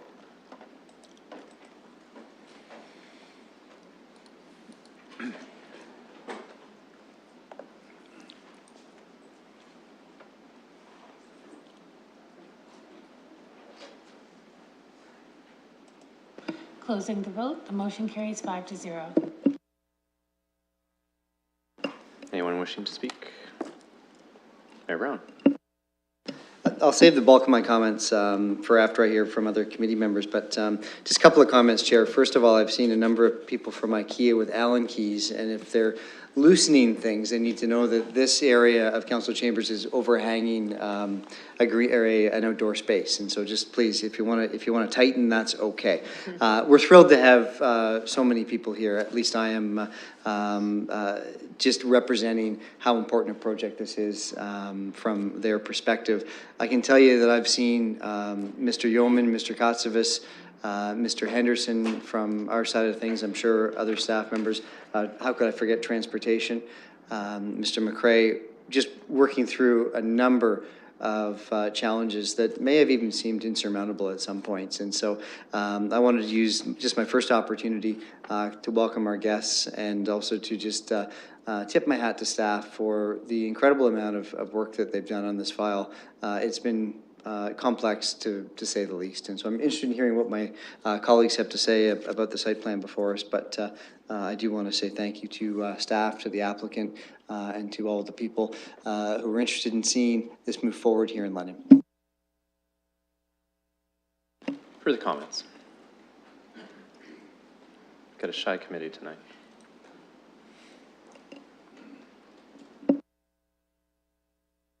Councillor Cassidy. Well, thank you, Mr. Chair. I think the mayor said it all. I don't think there's anything that anybody could add. It's been obviously a lot of work by a lot of people, and the report before us is great. I'm happy to see this. I'm happy to see it move forward, and happy to have these wonderful people in the gallery tonight to see it go forward. Thanks. Further comments? Councillor Hopkins. Thank you. And this is pretty exciting for the City of London, having this commercial development right on the 401. I do have a couple questions, just wondering the timelines moving forward. When can we expect, I guess, the building to start? Perhaps to Mr. Xavier. Thanks again for the time for allowing me up here. So right now we are on track again with a few hurdles to clear with the Ministry of Transportation, as well as completing the work with staff. We're focused, or we have our targets set on site work start in the winter of this year. So as early as we can get into the ground, January, February, just depends on timing in terms of site servicing. Again, with a view to starting building construction in summer of next year, and the first tenants could be open as early as fall of next year. Again, the key right now is we've got a fantastic group of tenants kind of lined up, and right now we're just clearing our conditions and making sure we've crossed our T's and dotted the I's with respect to the approvals, as well as making sure that we've got staff happy and we're satisfying all the requirements. Thank you. Quickly, if you allow me from the chair, it's interesting, we really haven't processed that many large commercial applications like this, and I think the other one was in Southwest Area Plan, the commercial corridor, as we took a look at the site plan for that. And one of the considerations was transit. Another one is these large paved parking surfaces. And as I look through this, it looks like it seeks to address a question of parking lot surface shading. There's a part that says there's an island for every 15 spots, and then even on the overheads, it looks like there's a fair amount of trees incorporated into that. Is this above what we would normally see in other applications?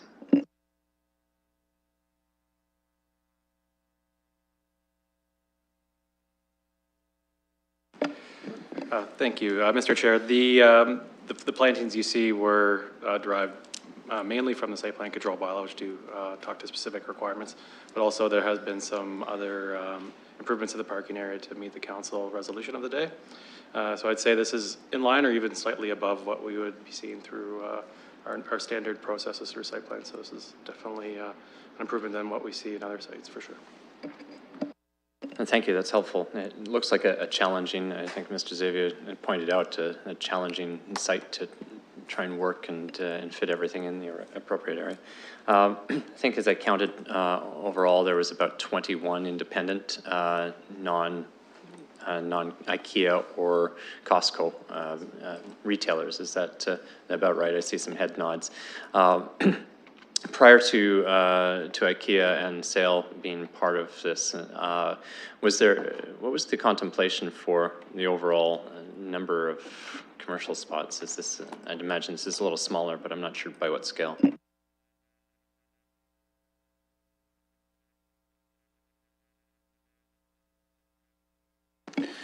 Through the chair, if I recall correctly, the GFA was approximate to what's being proposed here. I think there are a number of larger pad, non-anchor type tenants. So we definitely recognize what the applicants tried to do here to try to make sure there's more structure around the spine, more pedestrian connections between the individual buildings, and trying to develop some of that Main Street aspects. That's a significant improvement from the proposal that came before you in 2013. Thank you. And that GFA, it was inclusive of the warehouse retail? Yes, through the chair. Thank you very much. I think it's, I've got the mayor wishing to make the motion, so I will look to him to make so. It's hard to believe that 5 years have gone by since 2013 and that we're having this conversation that we are today. I do know that council of the day pressed the applicant to do more, to consider some environmental remediation. I thought it was 6 trees for every 1 tree. I heard tonight it was 3. I'm not going to circle back. I think 3 is a good number as well. And I know that on council at the time, we really felt like we were between a rock and a hard place, living in a fishbowl with this application, because it was a significant investment, but not without its controversy. And you know, I do see past Mayor Fontana here in the audience. He was there at that time. I think this is a historic day for a couple of reasons. It sounds like we're going to move this forward, and also you had an opportunity to use a microphone and you chose not to. And so I think that's also a moment, a historic moment in time that we should recognize. So with that, Chair, I'd like to move the motion. And I'd look to a seconder. Councillor Cassidy. Any further discussion? Councillor Cassidy. I just want to make one additional comment. I note the large area and the potential for some really great retailers filling in those spaces. And I know I have 8 sisters, and every single Christmas, we head down to Burlington, we stay in Burlington, and we go down towards St. Catherine, Niagara area, and we shop. And I'm looking forward to the day when I get to host and my sisters come and stay with me in London and we shop in London, because there's a lot of great things going on in London, and this is just one more draw to get people here. So thanks. Further comment? Councillor Helmer. Just on the issue around transit, service out to this area, obviously it's, south of the highway, and we have one route now that comes anywhere near there. I noticed it's mentioned in the city feedback about the transportation impact assessment to look at how the routes can be altered to service the significant area. It's in some ways, I think, going to solve 2 problems that we have. One is we have an industrial area, which is what is being serviced right now by the transit road that runs down there, which is not all day service, and it's on a frequency, I think the headway is maybe every 40 minutes.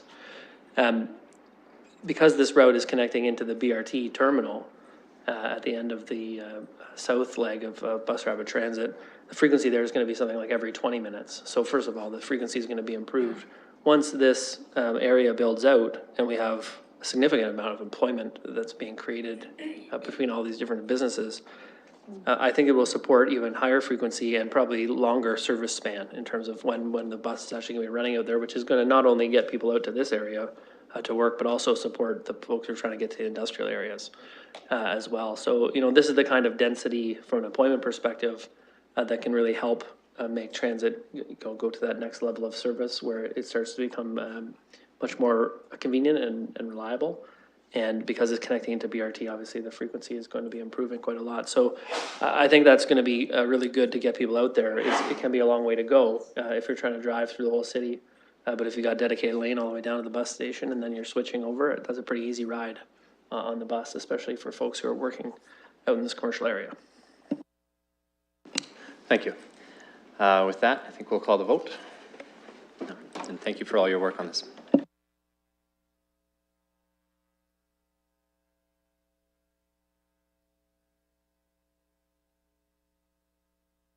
Closing the vote, the motion carries 5-0. All right. That moves us forward to 4.1, which is neighborhood school strategy, evaluation and acquisition of surplus school sites.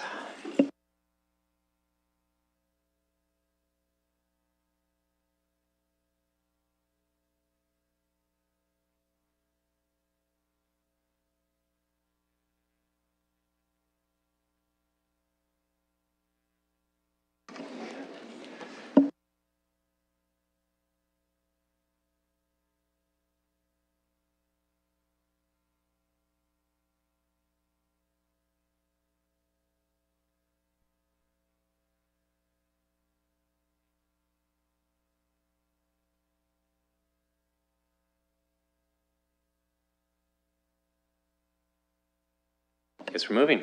Mr. Macbeth, welcome. Through you, Mr. Chair, just as Travis is queuing up, just a couple of points. With respect to the fact that you've got a replacement report in front of you tonight, I just wanted to note for the committee what the 2 changes are.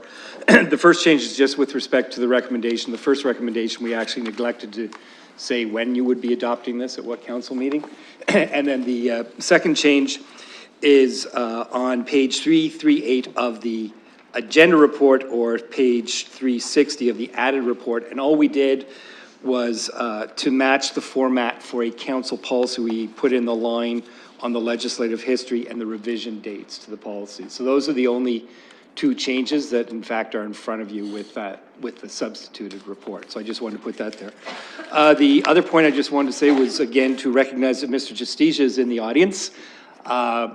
As one of our partners in the provision of affordable housing, it's really important to note that this whole policy is set up to establish the priorities and the process for evaluating closed school sites. And with the approval of the council policy tonight, you would be in fact reiterating that the priorities for the acquisition of these sites would be affordable housing first, then for the community centers, and then for the parks. So with that, if there are any specific questions to Mr. Justicia, I'm sure he'd be happy to answer them. Travis just has a very short presentation to outline what in fact is in front of you this evening. Thank you. Great. Thank you, Mr. Barrett. Welcome. Mr. Macbeth. Thank you. Through the chair. The purpose of this is not to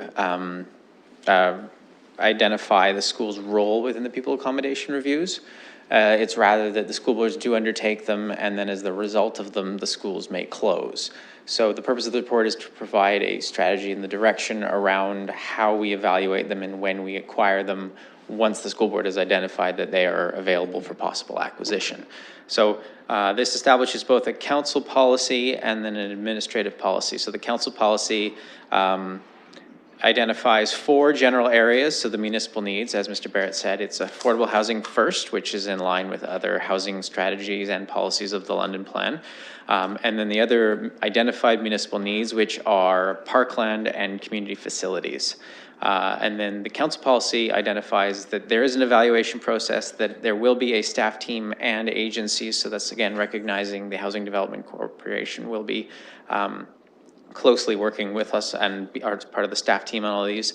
And then there will be reporting to council. The partnerships will be identified through standard policies around when we have partnerships, and that the sites will be recommended for acquisition when they meet municipal needs, when there's a source of financing, and you can also acquire larger lands than are needed if there is the intention for disposition of the portion of that's not required for the municipal need. So the administrative policy goes into further detail on some of these matters around the timing of the city's evaluation.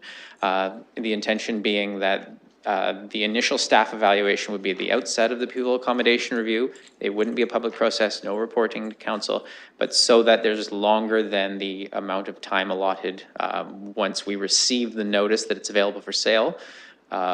All the sites within the pupil accommodation would be evaluated for those municipal needs at the outset, and then at the end of the pupil accommodation review, once it's been, they identify, the school board's identified to the city that there's a site available, the staff team would reassess and finalize that evaluation and bring forth the report to council. It would also include both the land and an evaluation of the buildings for potential heritage. The administrative policy identifies the service areas that are involved, and again, those evaluation criteria for the 3 different municipal uses. So that covers that generally. So these are the sorts of municipal considerations. This table is in the report. Municipal needs, the opportunities, the potential constraints, and then financial planning and budgeting, and working and closely integrating with the HDC on many of these matters. And again, this is just to show the parallel processes between what the city's evaluation is and the school board's processes, so that at the end, there's sufficient time for the city to determine whether or not lands would be required. Happy to answer any questions, and the recommendations are there. Thank you. Thank you, Mr. Macbeth. Look to the committee for any questions. Councillor Hopkins. Thank you, Mr. Chair. And thank you for the report. I was really pleased to see that the city would consider acquiring the surplus of the school site, especially when it comes to affordable housing, parkland, and a community center. I think those are very, very important reasons to look at surplus school sites. 2 questions. When a notice goes out, are we as a city, do we have the opportunity of putting in sort of first dibs, or does the offer go to all parties and we are just one of those parties? Through the chair, it goes to a number of public agencies, and we are not first on the list, which was part of the reason for the school board's concerns of it being a public process, was raising expectations. So once the notice goes out, we can present to council the recommendation, and then if no other higher ranked public agency, such as the school boards, the other school boards, then the city would have the option to acquire. Okay, thank you for that. And then the other question I have is regarding the process. So would council be advised that the city was not interested in purchasing surplus lands, for instance, or would you just determine it on your own, and then if you weren't interested or it didn't meet those requirements, we would not really have the outcome of that? Through the chair. So we would recommend the acquisition or not based on whether or not it met those municipal needs, if all or a portion of the land was needed for any of those three uses, whether or not council wished to acquire it, even if staff is not recommending it, is of course your purview. But it would only be if it met one of those identified needs that staff would be recommending the acquisition. Further questions? Councillor Hammer. I know when we dealt with the draft policy, we circulated it to a number of parties, and I know we have some commentary in the report about the feedback from the school board.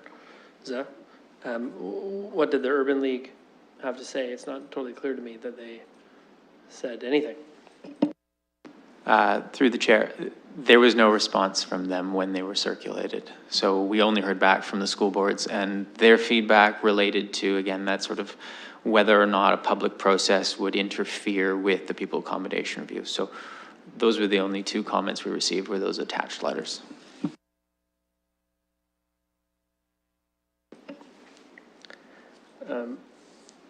That's interesting.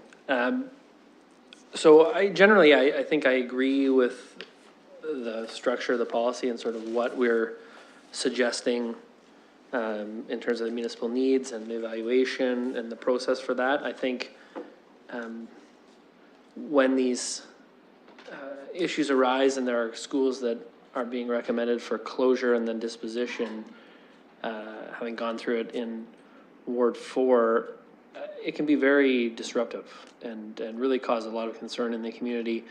And part of the issue is the timing of the various processes and how long it can take, because just to give the example that everyone I think is familiar with around the Horseshoe and on the staff side, just look at Lorne Ave, the process of going through the accommodation review, then the closure of the school, the purchase by the city, RFP to see, are there other uses, eventual demolition of the property, then there's a process to plan the park, then we'll have to sell part of the lands, then there'll be construction to build new housing, and a road. There's a lot of different things happening, and the time from when the accommodation review starts to there's some new use on the land, it's going to be almost 10 years, or by the time that gets built out.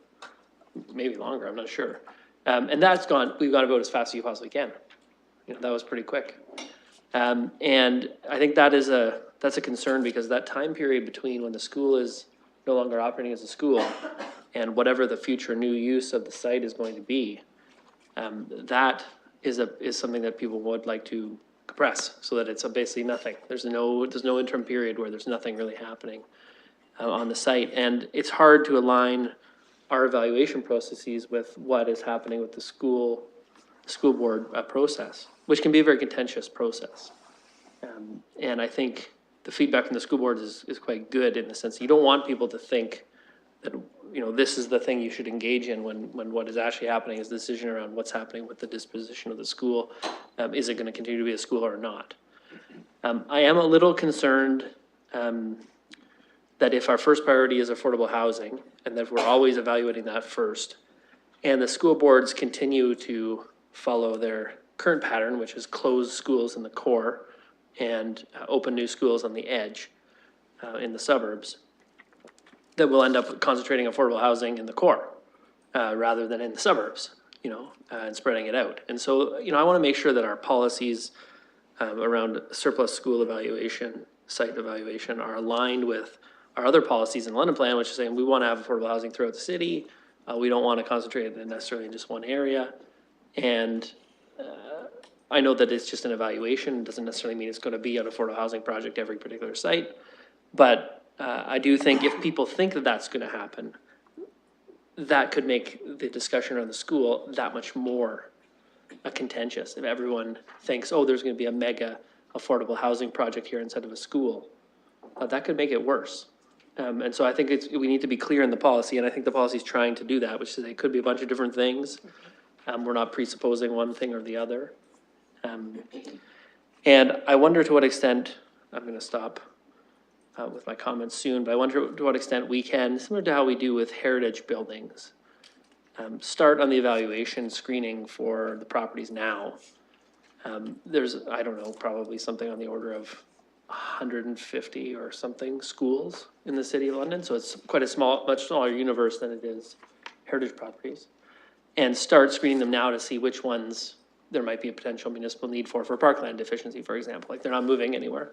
The site is where it is, and we'll see whether there's any value from a parkland perspective now, so that when we do have to do the evaluation, we can kind of build on the work we've already done once a people accommodation review is started, for example.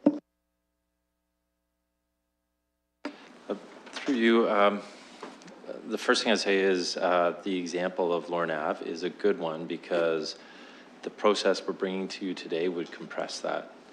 So the RFP process that occurred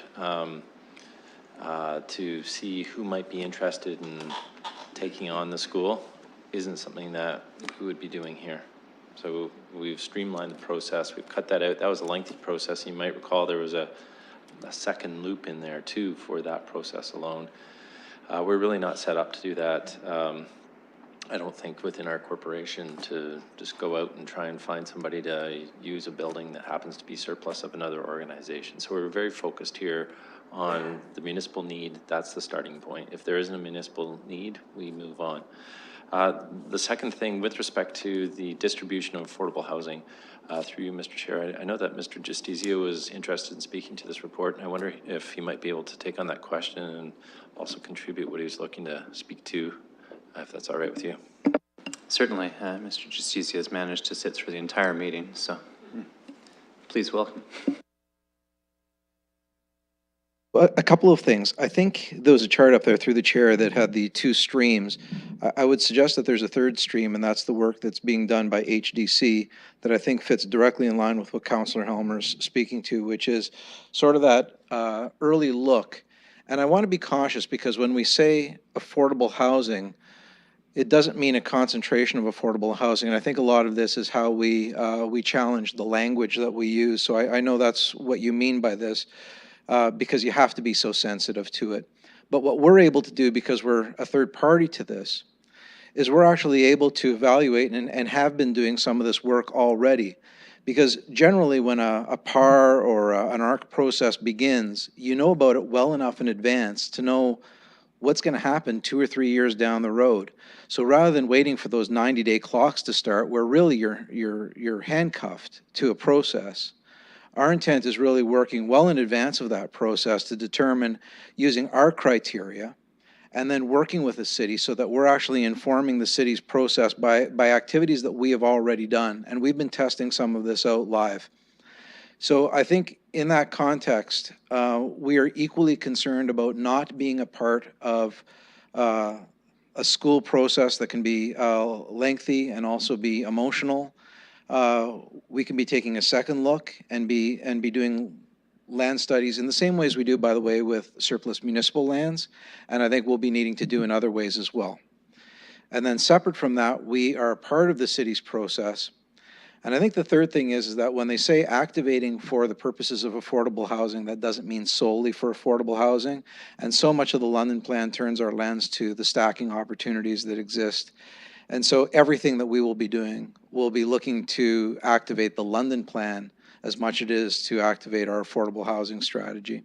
And if I could just note one last thing, and that is that this is also not only in line with the London plan, the Education Act has a regulation that's called the Surplus School Site Regulation. And to Mr. Macbeth's point, it actually establishes that after the priority of other school boards, the next priority down is actually service system manager. And as service system manager, what the Education Act is doing is they're saying that next to the reuse of that building for a school, still highest and best value and everything else, the next use down is actually an activity related to the service management role. So for a municipality like ours that is both service manager and a municipality, we can activate differently. And so that also ties into how we can work across between HDC and the city. So I hope that sort of explains some of the other parts of the process that will help inform and make sure that that condensing of activities is not just happening within the city, it's happening outside the city as well with HDC. Thank you. Councillor Hopkins. Thank you, Councillor Helmer, for your question, and Mr. Justicia, too, for that explanation, which leads me to questioning when we say affordable housing and as it relates in this neighborhood school strategy, we are talking about all kinds of affordable housing, from low income to market to aging in place to co-op. I just want to hear from, through you, Mr. Chair, to staff, making sure that when we talk about affordable housing, we are talking about many forms of affordable housing.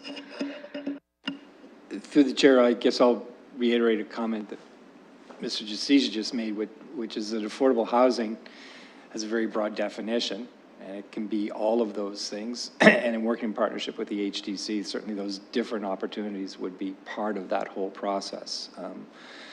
The whole notion of the affordable housing component of this is that this just becomes one more tool in your toolkit on the provision of housing, and we've got a partner whose job is to deliver on that. So what this does, it brings these two measures together to say there's an opportunity for us to exercise an opportunity that may be presented through a school process that could provide a land base to meet another need, and that need would be an affordable housing need. My quick question, I think we raised it the last time it came through, and maybe at pre-PEC too. But with respect to these sites, and as we discussed before about the chance that a neighborhood may regenerate and may start to see kids in it again, is there opportunities in this for us to mothball sites, whether it's the land or the school? I'd imagine the school itself and the building and preserving that building might be a challenge to maintain for 20 years. But it may be, if the site becomes a park, that it could revert back to a school site if you started to see that a generational shift back towards young families within that neighborhood. Otherwise, you're going to see neighborhoods having to bus their kids out to other areas where there aren't, or to where there are schools, because the neighborhood that lost its school no longer has one. I think that might be challenging, though, if you're trying to take a park back. You can't see too many situations where we actually build on parkland. So just wondering if that's contemplated. I'll take a first cut, and then I'm sure Mr. Flame will add some other comments, but the opportunity for us to have those discussions, and actually I'm looking at the chart that's in front of you right now, where the city meets with the boards on an annual basis. And part of what we do when we have those meetings is we talk about things like where we see growth and development, what the city's plans and policies are. The last meeting that we had with them, we talked about the London plan. And we raised the very issue that you're doing, which is that the London plan speaks to 40% of our 45% of our intensification occurring within the primary transit or with the built area, within the built area of the city. And that in fact, over time, we would be hoping that the development would be responding to that, and that the opportunities that are coming forth with intensification would lead to the ongoing preservation of these neighborhoods where these demands wouldn't be there. So that's one place where we actually are having that conversation now. It's at the front end. I think the other thing, though, that's very important to note, and Mr. Macbeth said it at the outset of the process, which is this is not the PAR process. This is a response to the PAR process, which is the Pupil Accommodation Review process. The board, unfortunately, has their own mandate, and sometimes the lens that they use is set forth by their masters of the province, and the same province that tells us we have to grow inward and upward and look for opportunities to revitalize and build on our existing infrastructure provides a mandate for another department that says you shall look at your per capita student needs and chase where those students are. And that's the only way we're going to give you money. So it's at that other level, I believe, where a lot more of that conversation may have an impact on helping address that concern about what the future of schools are within the urban setting. Yeah, thank you, Mr. Barrett. I certainly recognize the separation between the PAR process. I think the way, when we take a look at new subdivisions, for example, there's a list of questions that go through that. Is there a requirement for school space in that? And then it's circulated to the boards to say, hey, do you need school space? As we contemplate secondary plans and area plans, I think Soho, for example, which could lose Aberdeen and St. John's, both their schools, and then we see a complete regeneration of that neighborhood as development progresses in South Street lands and otherwise, that may in 20 years necessitate a new school. And so for our planning purposes, do we contemplate that and look down the road? But it's good to hear that's somewhat in the mix, but it's, and I do recognize it's absolutely challenging for us to just kind of sequester land for that long a period of time. But if we can figure out some way of adaptively reusing space or anticipating a need to adaptively reuse space to introduce a school at some point, I think that's a philosophical and perhaps a logistic challenge for us, but it's certainly some place to put our minds, I think. With that, I would look to the committee for a motion. Councillor Cassidy, I believe that's the staff recommendation, and seconded by Councillor Hopkins. Any further discussion? All right, seeing none, I'll call the question on that.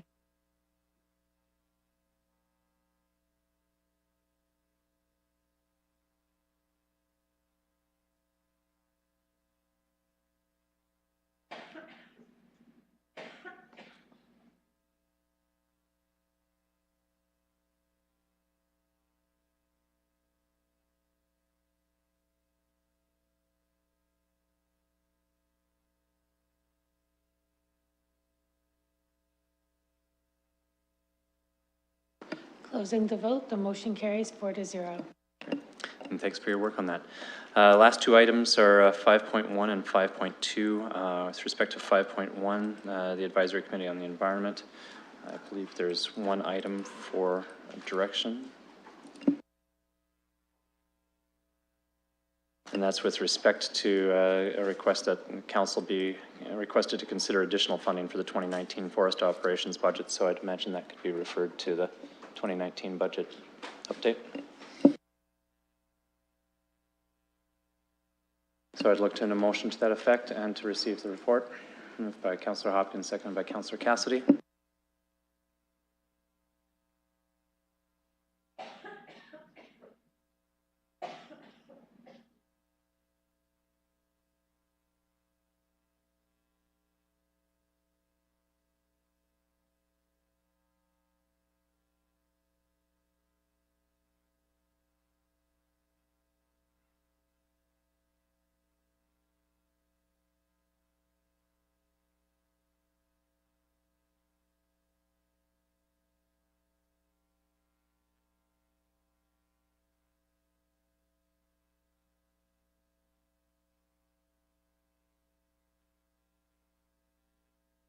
Councillor Helmer.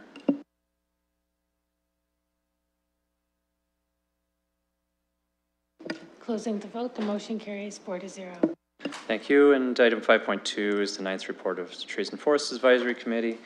In there's a request that Trees and Forest Advisory Committee be requested to have the opportunity to review street tree species that are listed in the design specification manual. Is there any impact or concern with respect to that? Seeing none, I will take a motion.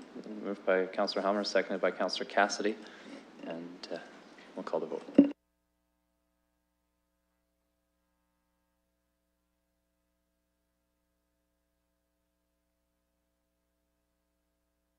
Closing the vote, the motion carries 4-0.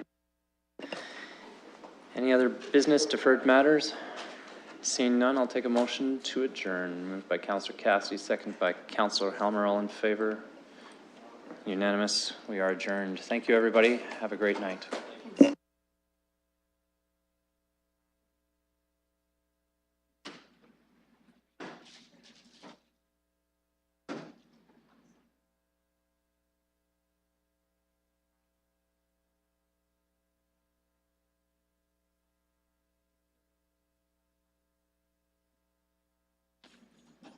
Sorry, thanks, guys. Brett, I just heard the question. Do you have a ride? Because I'm heading west. Okay. Thanks, John. Thanks, Greg.